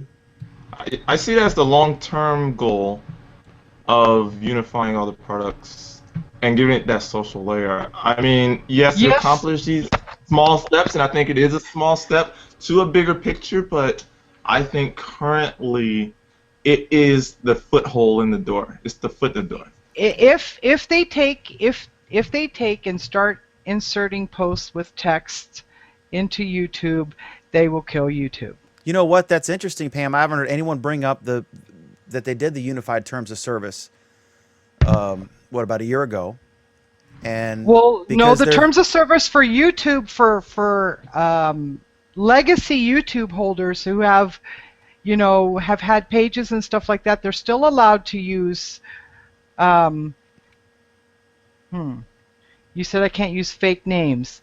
They're still allowed to use something other than their legal given name. Pseudonyms are the term that we're going for here. Yeah, and when they have to create the Google Plus accounts, like the I can now talk about it because it's been removed.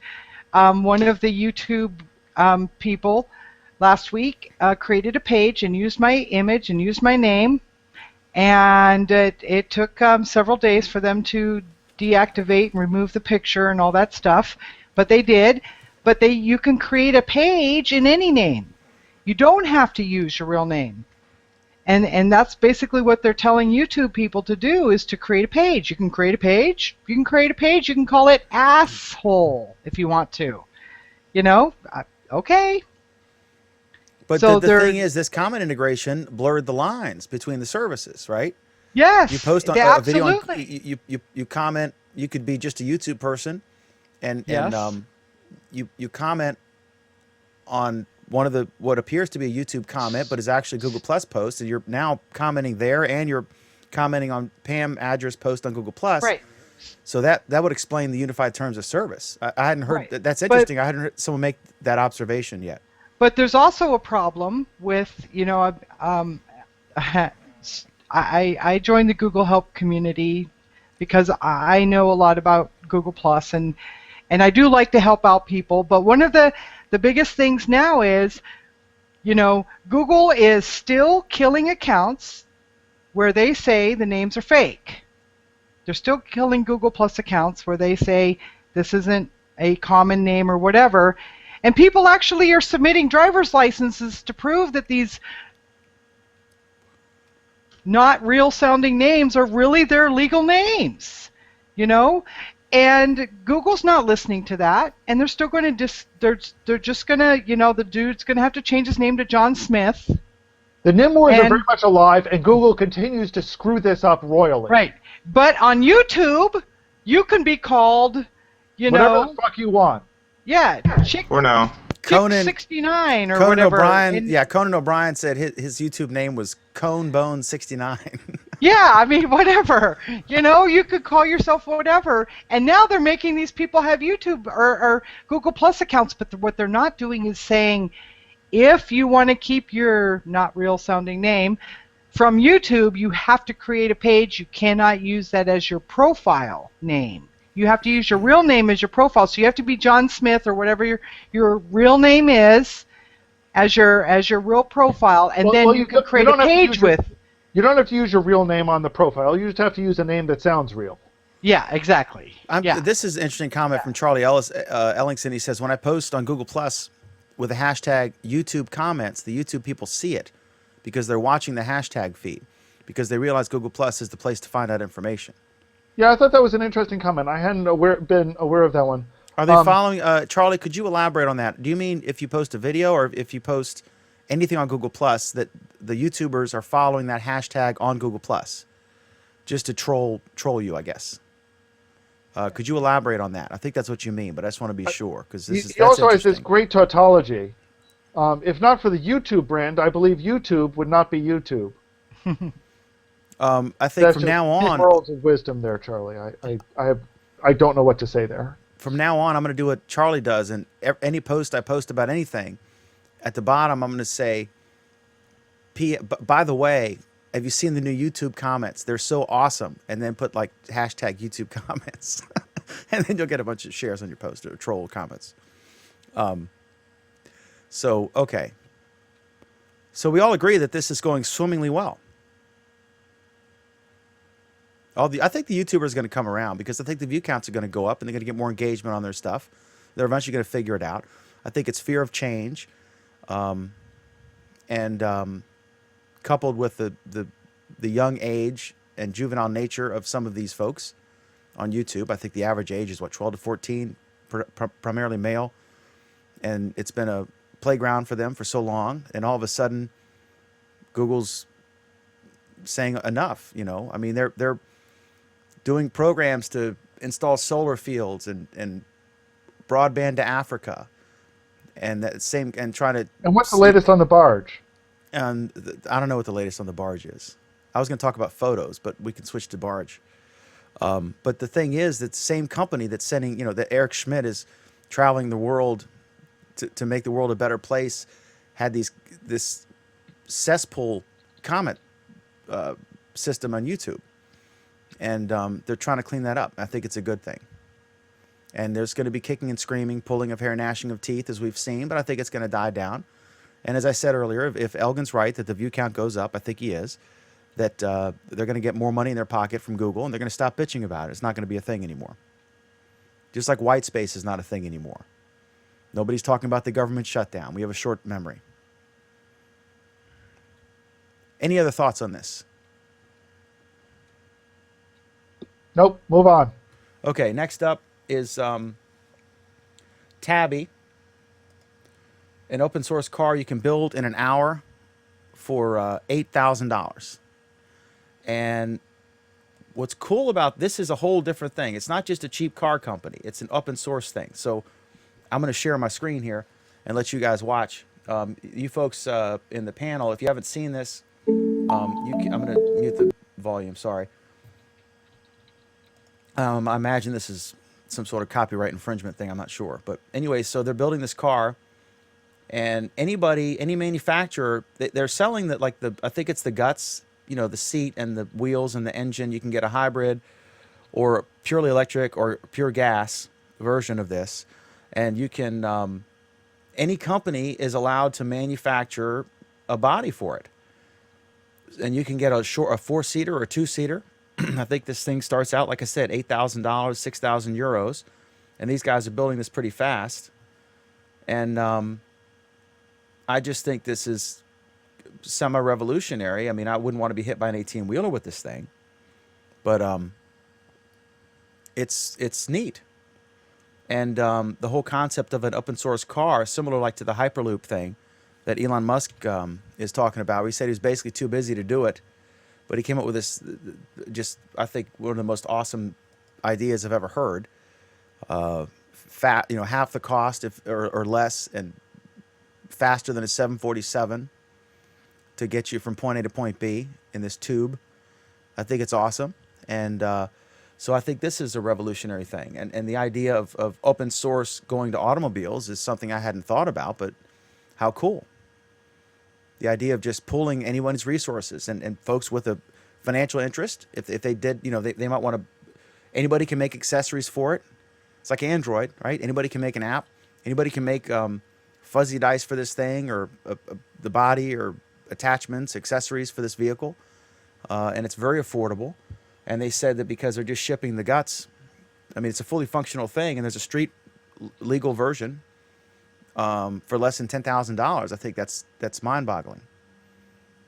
Like I said, I wouldn't want to be in a major traffic accident in this little tiny thing, but maybe somebody will build a really strong body for it, But I just thought that was cool, so I wanted to throw that out there. Any thoughts on the Tabby? You gonna rush out and get one of these, Pam?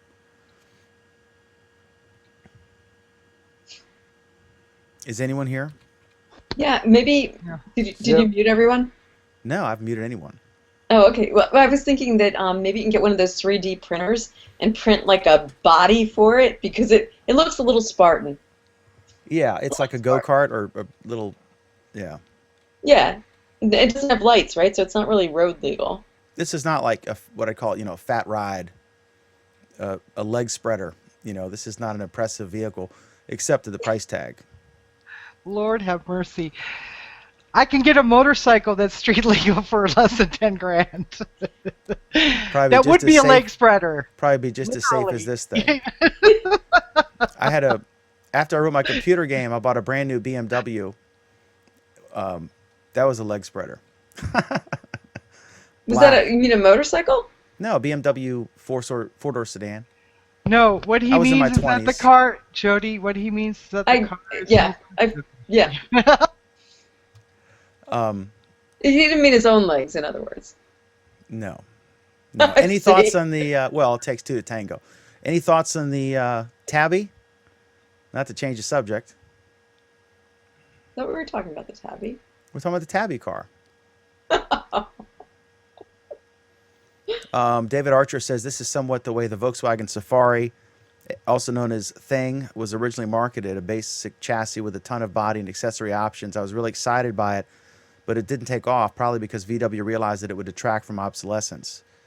I think that Those things were cool. Huh? The things were cool. And then there was also a car that floated on water that you could, use it on land or water. What's cool I like about this is the open source nature of it, where it's not like a copyrighted thing. Apparently, anybody can manufacture and sell whatever they want for it. You can't. I don't think you could do that with a Ford. I don't know if you can. Yeah, sure. They call that non-OEM parts. Can you get the designs for the Ford? I mean, you know what I mean? Did they release all the internal schematics for the Taurus? Well, yes, absolutely. That's in the manual. But you can use any kind of parts. You can use aftermarket parts on a vehicle. You can customize it. You can chop it, change it. Okay. Right? It's still cool, even if it doesn't. It's cool. Okay, even if it's not particularly attractive or safe. I like it, and I won't buy one though. Maybe I'll buy one. Why not? I don't know. You afraid of the bears? The bears would get me, yeah, for sure. But I have a 357 with hollow points loaded, so I'll empty the chamber and hopefully they'll at least make them move in a different direction for a few minutes, so I can get my groceries in the house. Okay, any other thoughts on Tabby? No. Next. Hearing none. Next up, okay, this is fun. You guys should just play with this because you won't see what I'm doing. This is a site. It's called gifyourself.in, and it's really simple to use. So, for example, I'll create I'll do a dance one here, and then I'll select this hot chick, and then you can either take a picture or you can upload a file. And so I'm going to upload an image, and I think I have an Alan Firstenberg in here, so I'm going to troll Alan here. And then you crop what you want, right? Here. And then you just crop his face. I guess if you had a PNG that was clear, or if you could go into Photoshop and kind of edit out the background, which I could do if I had more time, but I'll say save. And then here we go. It's creating the image. And then here's Alan dancing on this hot chick. And you can, I mean, the sky's the limit. This is just a He's twerking. Yeah, this is like... nice job, Alan. Remember when Google Plus started and people made all these crazy GIF files of like a basketball player being, you know, thrown off, and they'd have like the Facebook logo on one person and the Google Plus logo. That was a meme for a while. You can really pump these out fast now. So I just thought this was a neat little web app you can use, and then you can either download it or post it to Twitter, Facebook, or Tumblr. Unfortunately, there's no Google Plus integration, and you can also there's no Google Plus integration because, you know, Google Plusers have no interest in doing something as seedy and low life as this, right, Dan? I'm going to save this and post it, and let's see how many comments Oh, we get. I am so going to play with okay, Dan. Alan. You better delete all the pictures you have of yourself on Google Plus. Okay, so let's see. I will said there's no provide you with interest more here. pictures of Dan. Okay, if he is getting them. I'm going to post this now. I'm going to say, let's see. Alan says that no one cares about GIFs on Google Plus. I think you're misrepresenting me a little bit. They're Dan. called GIFs. That was a big debated topic here. Alan says no one on Google Plus. Is that accurate, or am I misquoting you? You are totally misquoting. What me. did you say? You said no one on Google Plus. What was it? I said you said. Yeah, I agree with John Pankhurst. It's like jib jab. I said that you're the one that's Or it saying is that jib nobody jab. would do this because this is such a low life thing to do. You're the one that's saying that, well, you know, this is the Mensa of social networks. That we're all high class, upper Finish class the with our sentence. noses I in cut the you air. off. Finish the sentence before you about when I said this. You said something like this wouldn't be a hit on Google Plus. I said you said this wouldn't be a hit on Google Plus because we're all too upper crust for this sort of thing. Ah. Do I sense a rant coming on? No, we had this earlier in the evening, Jody. Oh, okay. Where Dan was insisting that the reason why there was no pond scum on Google Plus was because Google Plus was naturally superior and, you know, there's no pond scum at all. And I said that he has no idea what he's talking about. There's a fallacy with that. Yes. Thank you. representation. Thank you. That was my point, is that just because Dan doesn't see it doesn't mean it doesn't exist. It just means that Dan has blinders on. Yes, and And they're all not of the even prominent Google Glass commenters that blinds. I've read with near unanimity on the subject are also all, you know, blinders. So you're trying to actually tell me that the press accurately reports on things? Is that what you're saying, Oh my Dan? God! No, we're all lying, Alan. I am the press. No, I realize that part, Dan. So you're saying Hey. that the press gets it right. Hey, So Google Plus is a ghost town. Cybernaut says I should try and get Dan into tonight's Good Night Post. What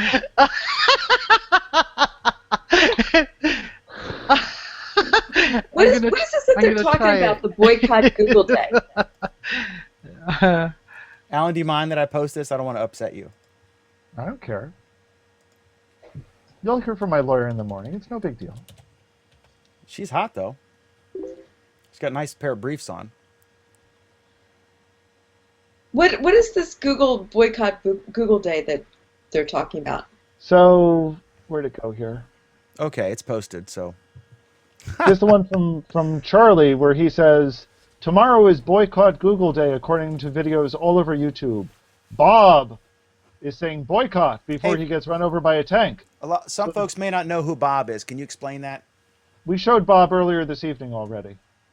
Bob is this little stick figure who's about to get run over by a tank. The tank being Google, of course.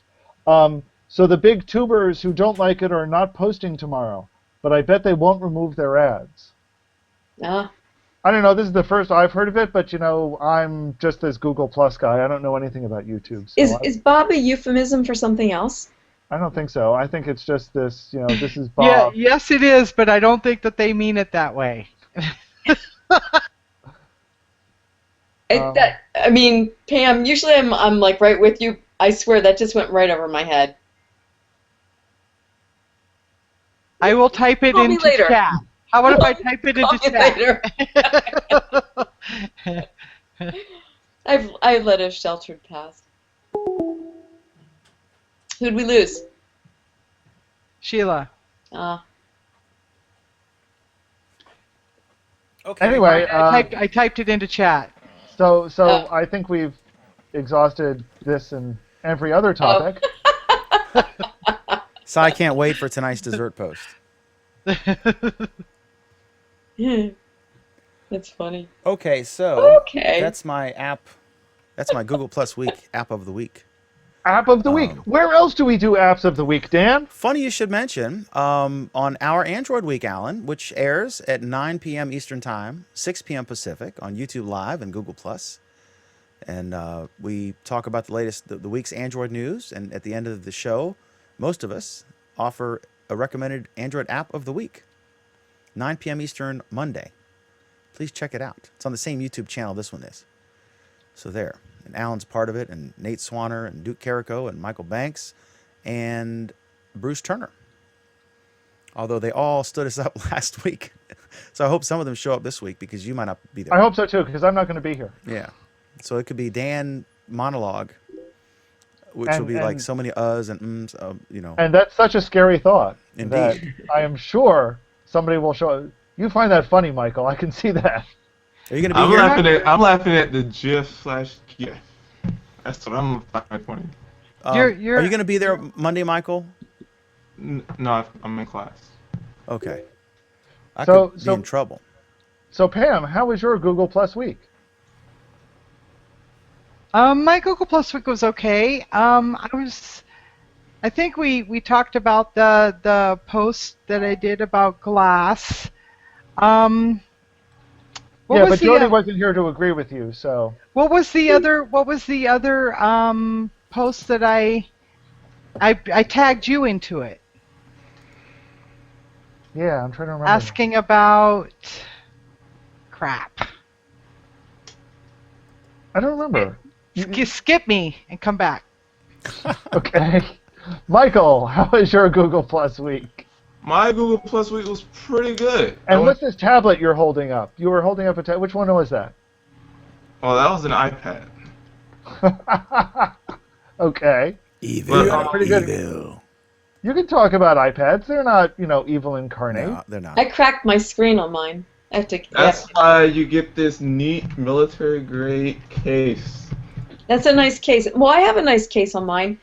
I don't know how it cracked. It just spontaneously cracked. Mm. And they won't fix it, so I have to take it to a third party. Wait, so you've had a problem with an Apple device? Oh, this past week was a lot of problems with Apple devices.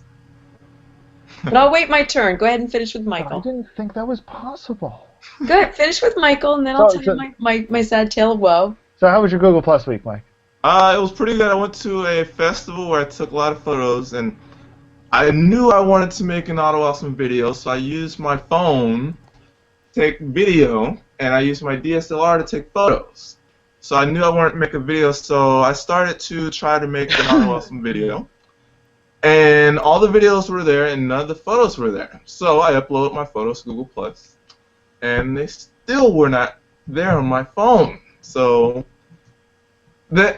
you're saying there's a problem with Google Plus photos? There's a problem with Auto Awesomes using the photos, because the photos. I mean, now don't get me wrong. Don't get me wrong. The photos are on my phone. The photos are there. It's just once I tried to include them in the Auto Awesome, where it says Add Media, they don't show up in that area. Only the highlights from past things that have showed up they show up there. So highlights were showing up, but highlights were showing up, but other pictures weren't. Is that what you're telling me? The manual pictures that I uploaded were not showing up in the add photos to Auto Awesome video area, but they were in the Photos app. They were all there in the Photos app. They just could not be added manually in an Auto Awesome video. Okay. So the workaround to that was that I manually put the photos on the SD card on the phone. Then I could manually add them to the Auto Awesome video. And I mean, it made Auto Awesome video very quickly. It was 1080p. Uploaded it. It made an Auto Awesome video very quickly once you did this convoluted workaround. Exactly. It's like every single time Google comes out with some upgrade or update or whatever, I have to create a workaround or wait for someone else to create a workaround and then tell me about it so that I can use that workaround. To give it a little credit. And void the new feature. To be honest, to be correct, I mean, it was not, I did not use it the way that it was intended, because since I took all the photos with my DSLR and not with the phone, so they would have been on there. And I wouldn't have to do the workaround, but the workaround was because I wanted to use my DSLR instead of the Nexus 5. Okay, so because you wanted to use a superior photographing system, they were screwing you over. Well, look, most other companies do that. I mean, it's the standard. Well, yeah, but I mean, I think this, to me, this highlights one of the major problems with Auto Awesome movies. That it's really, really tied to the phone for absolutely no good reason. But the phone is the only way to make it. So why would they not be tied to the phone? Because it shouldn't have been tied to the phone. It totally blows Google's concept of, what do they call it? Cloud-based computing! I get it, but I mean, I know they're making a big push for mobile, you know, the mobile photos and mobile. I mean, yes, hopefully it will come to the desktop where you can. But Michael, here's the thing. They've also made this big push for multiple devices and cloud-based computing as part of the multiple device Android strategy, and this says to that. And until our phones are this big, they are already. Mine's only this big, and I'm telling you, it's too small to edit a photo on. Yeah, it's too small to edit a photo on. And so until they create some kind of way of doing that, then all of their convoluted upgrades are useless for those of us on desktop, right? I mean, Michael, let's face it. They released a software product that works on less than 2% of their audience. 2%. I'm not into the whole mobile editing of photos. If I'm going to edit a photo, I would wait till I get home. The only time I would edit a photo on a mobile device is if I was at some breaking news event. Well, but Dan, here's the thing. It's just for all of us cougars that have like dark circles under their eyes and everything, and can't post that selfie until we go in and get rid of it. It's also for those teenagers who are, doing this editing while they're standing, while they're in school or whatever.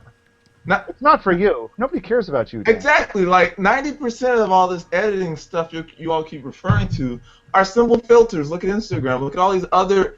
It is a huge space where people see filters and edit photos on mobile devices. And I'm sorry, Michael, if it's such a huge space, then why didn't they actually, make this product available to more than 2% of the market? Well, 2%! Are you referring to the Auto Awesome video, or are you referring to the photos? Auto Awesome video. Why don't you let Dan? Well, that's supposed to be auto. Your show. That's the video aspect, which a lot of people aren't doing video at the moment. Alan's in full coup d'etat mode. Yeah, he is.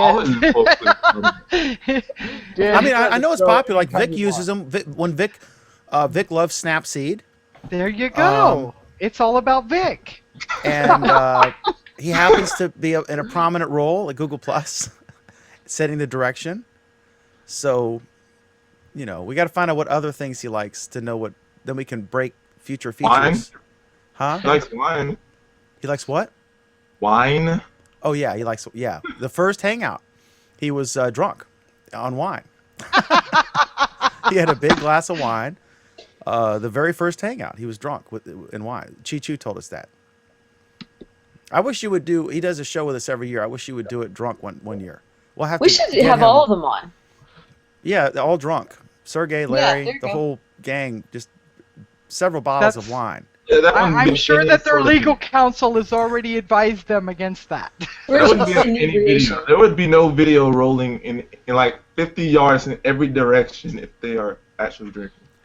Larry won't let Vic have a Twitter account anymore, but he does let him do Google Plus Week once a year. As long as Eric has one, I'm satisfied. But I get the allure of the editing, and it's a popular feature. Instagram's very huge, and a lot of people, you'll see those pretty borders, and it's a nice effect. But just in my case, I've never used them because the only time I would need to is if I were at a breaking news event. Let's say I'm covering the president Dan. or something. I'm going to try to get through the sentence, Alan. If I'm at a breaking news event, I wouldn't stop and like edit the video. I would, because I'm at a breaking news event, I would continue to take pictures, and then when I get back to my desktop, I would do it. But I'm not the target And it's- demo for this. I understand And it's that. supposed to be auto. It's supposed to be auto. I know it's manual, but I mean, it's supposed to work behind the scenes, and if you use only the phone, it will work as it's intended to. Everything I was doing is just extra workarounds, because I wanted to control it from point A to point B. You're kind of intimidating when you switch to your thumbnail, Michael. When your video craps out and it's your thumbnail, you kind Okay. of like I didn't you're see gonna his come kick thumbnail. my ass or The rest something. of us didn't see the thumbnail. Our viewers will know what I'm talking about because they saw it. But here's part of the thing, though, Dan, is, as Michael's pointing out, it's kind of, it's not so much that you're sitting there doing editing. I mean, when Craig was boasting about how he produced this video in 15 minutes, when I was playing with Auto Awesome Video, I produced a video in 1 minute. And that was mostly me picking the scenes that I wanted. It figured out how much to trim from each one, how to hit the video so that it hits the music beats at the same time, a whole host, how long the video should be, and then I could tweak the length, and it automatically adjusted all of this stuff. It adjusted the cuts, it adjusted the music, it adjusted all of these things for me.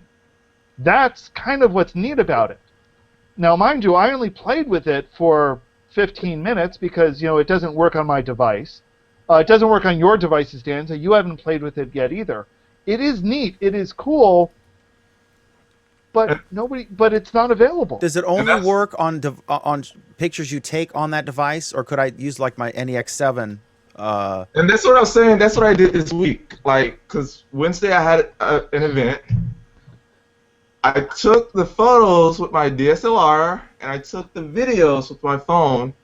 And in order to make that work, I had to manually put them on the phone for it to work. So you can do that. Oh, you can do that. Yes, there's some work involved, and you can do that. But in short, Of course, that would remove any of the time savings of having them do it automatically, but having to transfer all that. So you'd have to copy it to your computer and then to your phone. Yes. So that you can have a quick video made. I guess in theory you could upload it to Drive and then download it to your phone from Drive, but no, it's quicker to just put it to your SD. But in theory, Michael, you have an SD chip on your phone? Yes, it's built in. On which device? On the Nexus 5. The Nexus 5 has an SD chip? That's built in. Huh?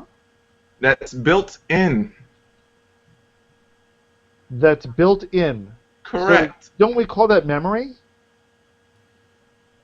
Okay, so this is what I'm confused about here. I have an SD chip on my phone. Right, but the rest of us don't. You have an SD card slot, right? I have an SD card slot. You guys just have flash ROM. Are you RAM. trying to troll me, Tim? I'm not trying to troll you. This is a sincere question. I honestly thought that the Nexus 5 didn't have a way to insert an SD chip. There's no way to insert one, no. It's built inside the phone. Is it actually an SD card, or is it just built-in memory, that, like an iPhone? Oh, no. Okay, yeah, no. It, Okay, yeah, no. this is what I'm confused about here. Okay, so It's built-in memory. Okay, so it's not. I don't SD. know if it's physically. I don't know if it's physically a card that's put in there and like before they close up the phone. I'm not sure they just put a card in there, but I know. I mean, go to iFixit, they'll show you. But to tell you exactly what's inside, I don't remember. I'm not saying it's either. Okay, here's what I thought you were saying, is that you were taking the chip out of your phone and sticking it in, out of your camera and sticking it into your phone. Well, you can do that with an adapter. Yeah, just, one of those chargers, like on the iPad. Get one of those, those sliding adapters, Is your phone one of the ones that you can't replace the battery? I got one right here, see? One of these things, adapters, and then put that on the other end. So what happens when the battery dies? You are buy a new phone. Yeah, you buy a new phone. Yeah, but I get a different phone every year, so I mean. Actually, I believe the Nexus 5, although it's sealed, you can actually crack the case on it. Most all phones you can do that, even if they are sealed. iFixit does them with most all popular devices. So. Anyway, back to my Google Plus week. How was your Google? Oh, did we finish on how your Google Plus week was? No, I didn't even get to the good part. Oh, there was a good part? After I did the workaround, I was able to make an entire video of like 100 photos and like 5 different videos, and it made about a 3-minute and 30-second video, and it was simple to do after you get all the media in the right place you want. And I shared that on Google Plus like a day or two ago. So that was my Google Plus week. Quick question. Once you had all of the media in place, how long did it take to put the video together and to generate it? I took the default way it's set up. The only thing I changed was I moved one special photo I made in Photoshop, text to the beginning because I don't like the text when you give it a title. So instead of that, I made a basic, thumbnail image per se. Okay, and I put it to the beginning. So once you had that at the beginning, how long did it? I'm trying to get a sense on how fast it happened. A minute. Okay, thank you. And then about another minute or two to render after you say this is what I want to hit save. Cool. It is a cool tool. I'm just frustrated that it's so. One more thing I will say that's frustrating is after I saved it, getting it to YouTube now. You see where I'm going there. So it made it auto backup. It auto backed up the video, even though I couldn't wait. I didn't want to wait for the auto backup, so I uploaded it to YouTube. I waited the process there. The auto backup sent a backup of the video to my auto backup section, but I didn't want to wait, so I also shared it from YouTube to Google Plus to get the video there instead of sharing from Google Plus, since it would only been like a little video from Google Plus. That integration there is not there yet, but sure. So sharing the video after it's done, if it's YouTube or Google Plus, that leaves me wanting. That was my Google Plus week. Pam, how was your Google Plus week? I found the post. Okay, what was the post? In the Google Plus help community, I see a lot of comments about how hard it is to get people to use Google Plus. Why is that? Is Google Plus harder to use than Facebook? So Yeah. that was the post. People are just seriously befuddled with how to use Google Plus. Now, granted, I've been here for 2 years, and for me, it's easy, and it seemed easy from the very beginning. And I don't know if it's because I had very, very little experience with any kind of social network, so this was kind of my first. I had a Facebook account, but this was way before timelines or any of that other weird stuff that they've done to Facebook. It was just post and look at stuff, and Google Plus seemed as easy. So I posed the question, and a lot of the responses were, you know, either too lazy or circles befuddle people. And that's still surprising. These strangers are following me.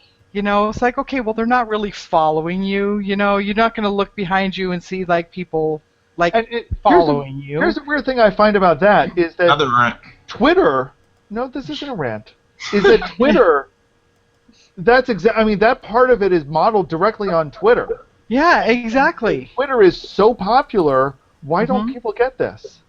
Yeah, I don't understand, but they do. They freak out, and they're like, can I block? Can I stop them from doing that? No, you can't. But not if you're posting public. Yeah. Well, even if you're not posting public, they can still follow you.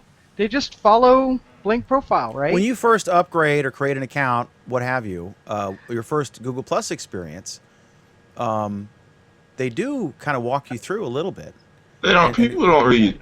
That's they close that and they go on. Then you can't get back to that. Biggest thing I get from the community is people don't read. People don't read. I've been saying this for 2 years. Yeah. And of course, Pam, you benefited because you were on from the beginning, and it was a simpler service then. Not and you've really. been on the show. I think it was. It was. And you. I joined this show the second time you actually had live video. Yeah, The so very for first, 2 years, as each new yeah. thing came out, you've been a part of our discussion of it. So you've benefited from that, I guess, because you're admittedly not a tech geek. No, but I have a legion of them to help me if I need it. There's So, no better there's no better general tech support resource than Google Plus. Awesome. I can post something and say I've got this obscure thing, and some German engineer will weigh in, and they'll argue back and forth over the right solution. It's really helpful. I know forums and Google groups that will beg to differ. Oh my gosh. But I will say on Pam's part, like back at the beginning, there were not all these things like auto awesomes and. But those aren't the questions. That's not the questions that you get. They're like, I don't get this effing Google Plus shit. What the, you know? Yeah, but here. What do you? It's just basic stuff. It's like, really? Here's the problem I get with this, Pam. And I followed your post for a while and then stopped because it wasn't getting me anything. Your two comments were the last two. So Really? there's nothing else after that. That's a shame because my comments, if I remember my comments correctly, were basically saying, can you elaborate, please, on what you actually have problems with, and not just say, I don't get it, dude. Because that's what it seemed like a lot of the comments were just general, I don't get it, without actually saying, I tried to do this and I couldn't figure out how. Are these YouTubers who have just come onto the platform? Or nobody who commented were newbies. I mean, here's my general impression of Google Plus is, yes, there are things that are complicated, and yes, there are things that I think they should have done better with the UI and the UX, but I have trouble in a lot of cases putting my finger on what some of them are. Yeah, I don't, I mean, seriously, I actually asked Mike Elgin, Mark Trappenhagen, and Martin, I cannot pronounce his last name. Shervington. Yeah, Shervington.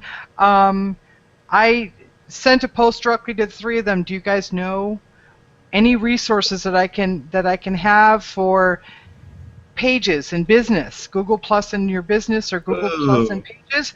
Because the community is chock full of, how do I connect my? I have this, you know. See, the issue with that one, that one's always going to be around for a while because right now it seems that they are, I would say, consolidating, or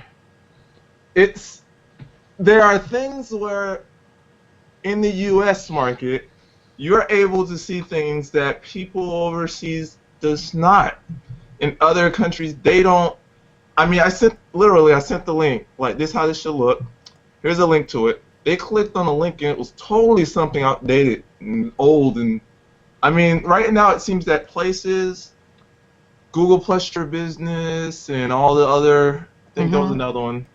But local. It seems they are consolidating somehow. No, they're not consolidating it. That's the freaking problem, Michael. No, they roll these features out and then did diddly squat with them for a year and a half.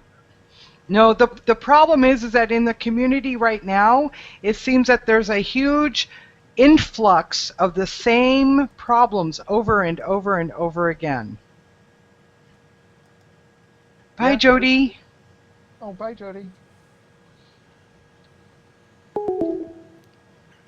And it's perplexing because a lot of them are asking the same really simple, stupid questions. And so I was like, well, is there some kind of resource for just setting up a page, a business page, some kind of company page, something?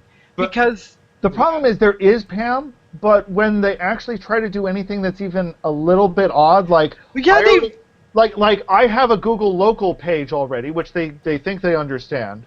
How do I merge that with the page that I created? It's even worse than that. It's like I created my business page using my personal email account. Now I want to disconnect it. Who told you to do that? All those issues can be resolved simply by starting with the company email instead of your personal email. That's what most of the issues I see. But here's the problem, Michael. They didn't. And now that they didn't, how do you fix it? And how come Google isn't telling them straight off the bat? Why isn't that the #1 thing? Before you start a page, okay, we cannot disconnect this email from the page, so you need to use your company email to create the page. Well, I mean, there is a resource to do this, but people aren't. It's called apps. I just think that there might be a step before allowing someone to just create a page. Because you go to your profile, I can go to my profile right now, and I can, while I'm talking to you, I can just click create page after page after page. People, the normal person who is not company based, who just wants a page, why do they have to go through all those things? And why can't they create a page the regular way like now? Because the purpose of the page is for business, right? And that's basically what Google is trying to. Am I right? Oh. I could have sworn. I mean, I have different wording to that, but I don't think it was aimed for business when it came out. I have a page, but Pam, it's for any non-human entity. It's for any entity that's not a person. It could be a charity group. It could be a show. It could be a fan club. It could be anything that's not Pam Adger. It could be right. A photography. I hear what you're saying, but maybe there should be. Is this a business or is this an interest? Yeah.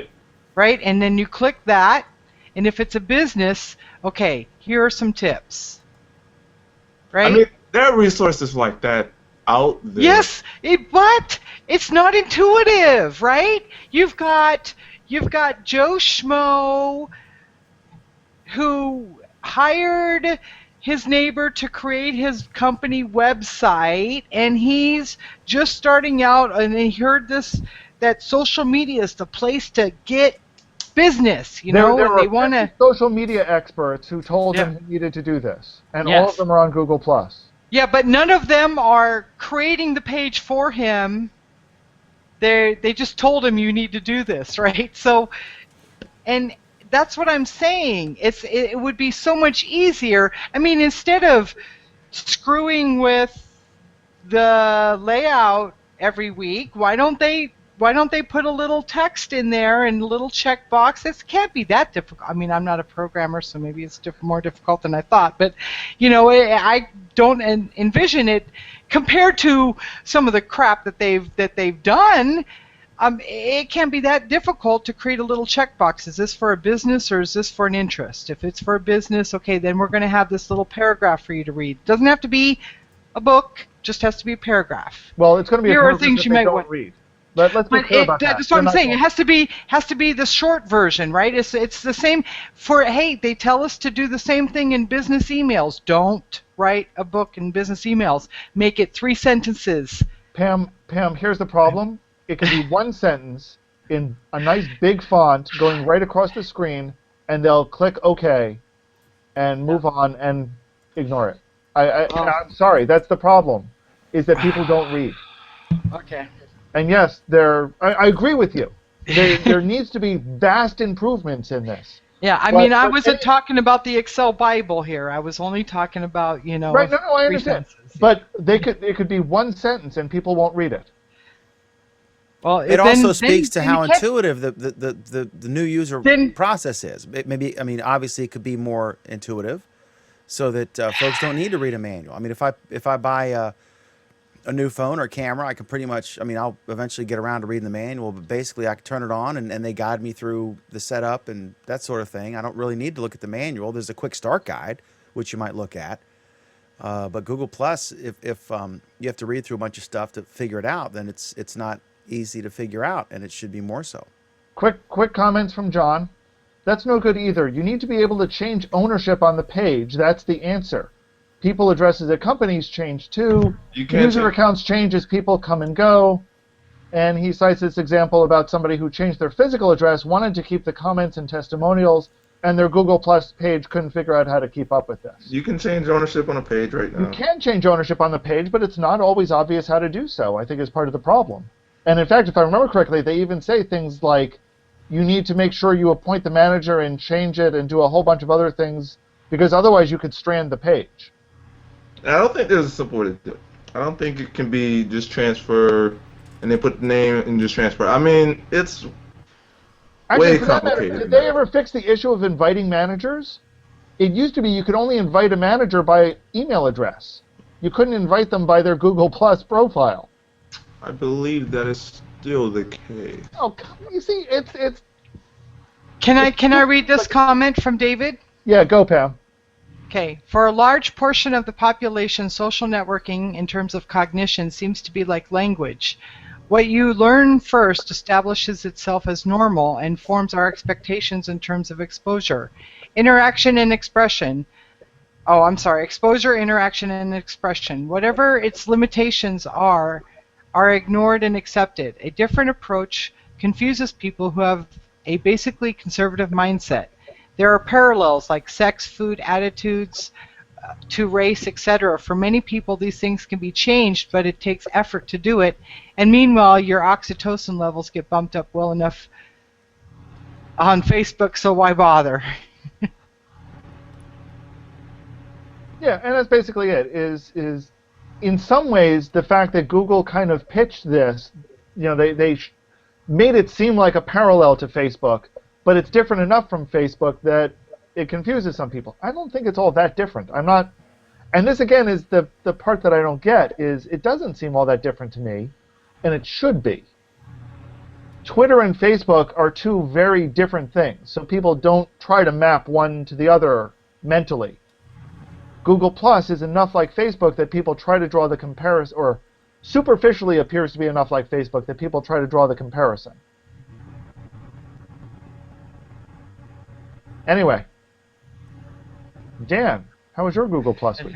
Well, sorry, Dan, before we move on, we have this comment from Charlie. You can change ownership on the page after the manager has been a manager for 2 weeks. 2 weeks. I'm sorry, that's BS. If you're trying to change the manager, you need to actually get the manager there and not wait 2 freaking weeks so that you can quit.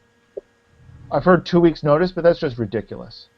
I don't understand why they don't just have a button and you can put the user email in or whatever, and they give you some warnings, warning you're about to lose control, are you sure you want to do this, are you really sure, and it's done. Why does it have to be in, act of Congress? Because this is Google. How was your Google Plus week, Dan? My Google Plus week was pretty good. I did my normal fun things. This is the easy week, and then next week I'm excited. We're putting out a big issue with a lot of Kennedy stuff about John F. Kennedy, because the 50th anniversary of the assassination.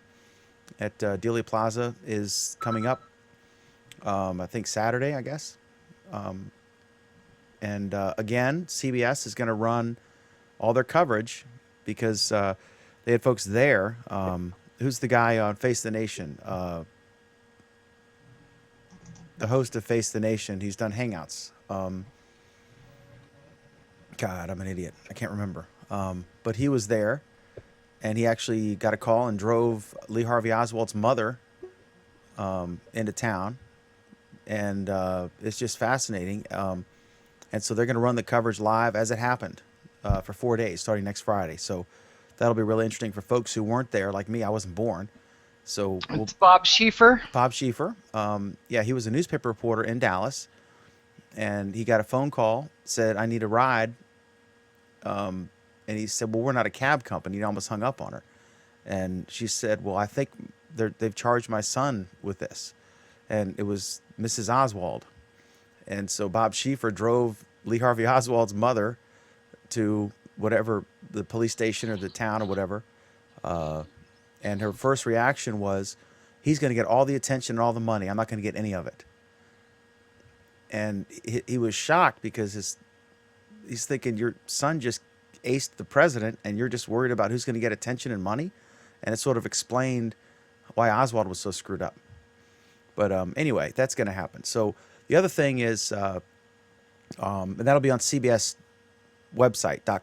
right? Not CBS proper, the TV channel. The other thing is I got my NEX7 Sony camera, and this is my current bracket. So I got the camera here, and then I've got a Zoom H4n, which is great because you got 4 channels. That's the name. You got 2 XLR inputs, so I can put like I could use like 2 SM58s, or I can use a lavalier on one person and SM58. I like to do that if I'm doing an interview with someone. I can have the SM58 in their face the whole time, and the lavalier is picking me up. And that way my hand's free, and I'm not having to go like this back and forth if I'm doing news coverage. So I was in, and I want to ask you guys, because you're photography geeks and I'm not, I had an intelligent auto mode, which means it does everything for you. And I was in basically the problem is everything was shifting focus, and all the video was unusable. I had multiple clips. It was in a fire hall, like the bingo room, so it was a pretty well-lit room, right?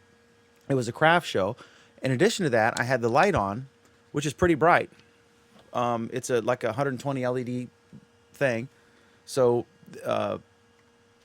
but they were all unusable. And Craig thinks it's because we didn't have a good close enough shot of their face. But in some cases, my face or their face, whoever I was talking to, is primarily women who are, doing crafts and stuff at a craft show. But every single clip was not usable. The focus, it would be fine for a while, then it would shift out. It may be focus on the wall or focus on something in front. It was just shifting. And so I'm trying to figure out, and then I try to do some tests in program mode or aperture mode or shutter priority. And I can't duplicate. I mean, then it was grainy, or I'm still trying to learn how to use it. But I was kind of frustrated because if I use my phone, then it just works and everything's in focus. But everything's in focus, right? So there's no depth of field. So I'm trying to figure out the right balance in the right settings. So that's the frustrating thing I'm working on now. I don't like going to an event and getting a bunch of video and then finding out that it's garbage. And so I could try to manually focus, but if I do that, then I've got to worry about all these other settings, which I don't want to have to worry about. So it kind of takes away the ease of use advantage of the NEX7. But I think it's I'm experiencing a learning curve. So other than that, it was. Is pretty that your good. new? Is that your new phone? That's a camera. Oh. It's the NEX7 Sony camera. It's like $1,200 camera. Oh. It does. Okay. It's a HPS-C sensor. It's a fantastic So- camera. So a $1,200 camera doesn't focus? Correct. Hmm. Yeah. Did you call Sony? I don't know if you can call Sony. Can you? Did you look in the forums? Yeah, there's probably tech support. I can ask them. I'll look at Okay. that. I bet you can do depth of field NEX7. Just type that into Google, and I bet you'll probably find something. I tried some searches. I just was hoping it would be like you push the button and it works and you're done. Well, yeah, which is what we were talking about earlier with people who have expectations about how to set up their pages on Google Plus. They don't want to have to work for it, right? I don't mind working for it. I don't know. I don't want to go through hours and hours of testing to figure out what settings, and I don't want, I'm a journalist, right? So I want to be able to go, and if something happens, I want to be able to capture really epic video immediately, because often the explosion is not going to wait for you, and the aftermath is not going to wait for you.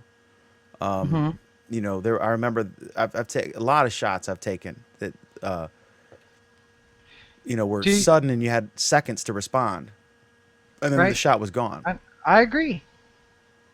I'm going to create a post for you right now, and I'm going to post in links to the places that you can check out for your depth of field problem, because I'm already looking at them. Okay. There's probably at least one NEX7 community. I'm gonna look there as well, and I'll look at Sony. But I was kind of disappointed discovering that the audio was great with the Zoom, but the video sucked. Yeah. So anyway, that was my Google Plus week. Alan, did you do yours? No. Alan, how was your Google Plus week? It was okay. Busy week for me. I got some attention for my glassware, so that was pretty neat to see some people starting to play with it, use it. I'm particularly excited about next week, though. I'm going to be going to Mountain View, meeting up with some Googlers there and some other GDEs. So I'll be seeing Gerwin again. Always good to hang out with Gerwin. And some of the other gang. So gonna learn about what cool stuff Google's been doing. So that's gonna be fun. Awesome. Okay, well, I want to thank our panel, all of them, and I want to thank our special guest tonight, Danny Sullivan, who is the founding editor of Search Engine Land and Marketing Land, right? Ooh, I think. And a regular on the Gilmore Gang, which is a show that used to be on the Twit network and is now on TechCrunch. So you can find them if you just go to TechCrunch and do a search for Gilmore Gang or Google it. You'll get right to their page. It's something like TechCrunch/Gilmore-Gang or something like that. And Robert Scoble's on that show and some other folks, Kevin Marks, and it's you think our show's lively? That show's lively. So they have slightly less cussing on their show, I think, unless Google screws up Scoble's calendar, and then there's lots of cussing. I love that episode. Yeah, that was one of my favorites. I remember when Vic came on the first interview with us. I posted, it said, looking forward to having Vic on tonight. He shared it, and he said, I promise not to give a Scoble-like rant tonight or something. And Scoble weighed in and said, he was mad about his calendar. So don't mess with Scoble's calendar. I hope to have him on the show as well at some point soon. But hopefully Mike Elgin will be here tomorrow, next week. He was in a cabin tonight and with no electricity. So I said, well, that's a pretty good excuse. But he's going to try to come on next week. So anyway, thanks to everybody. We appreciate it. This show is every Friday at 8:30 p.m. Eastern Time. I was actually on time tonight, or maybe 5 minutes late. And our other program is Our Android Week, which is at 9 p.m. Eastern on Monday nights. We talk about all things Android. This is more of a general tech show and sort of an out-of-control tech-gasm fest, talking about all sorts of things.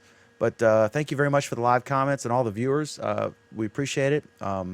Most watch after, but we love our live viewers because we get lots of great comments, and they're as much a part of the program as we are. So thank you all very much, and I want to, guys, hang out for a sec. I can't talk until we've caught up. This stream is caught up with the YouTube, and then I can shut it down. So I'll be back in a sec. But anyway, thanks, guys. I appreciate you hanging out with us. And two funny comments, and then I'll roll out. Kevin Bryan, he says, "Holy crap, you guys still going? I just left to do a full-on workout and cool down. Do you guys even pee?" I definitely do. That's normally when Alan's speaking, I'm peeing. And he says, "I came back because I ran out of videos to watch at areacable.com." Craig will like that. So even if Craig's gone, he gets a plug. All right, so thanks, folks. We appreciate it. Thanks to the panel, and have a great Google Plus week.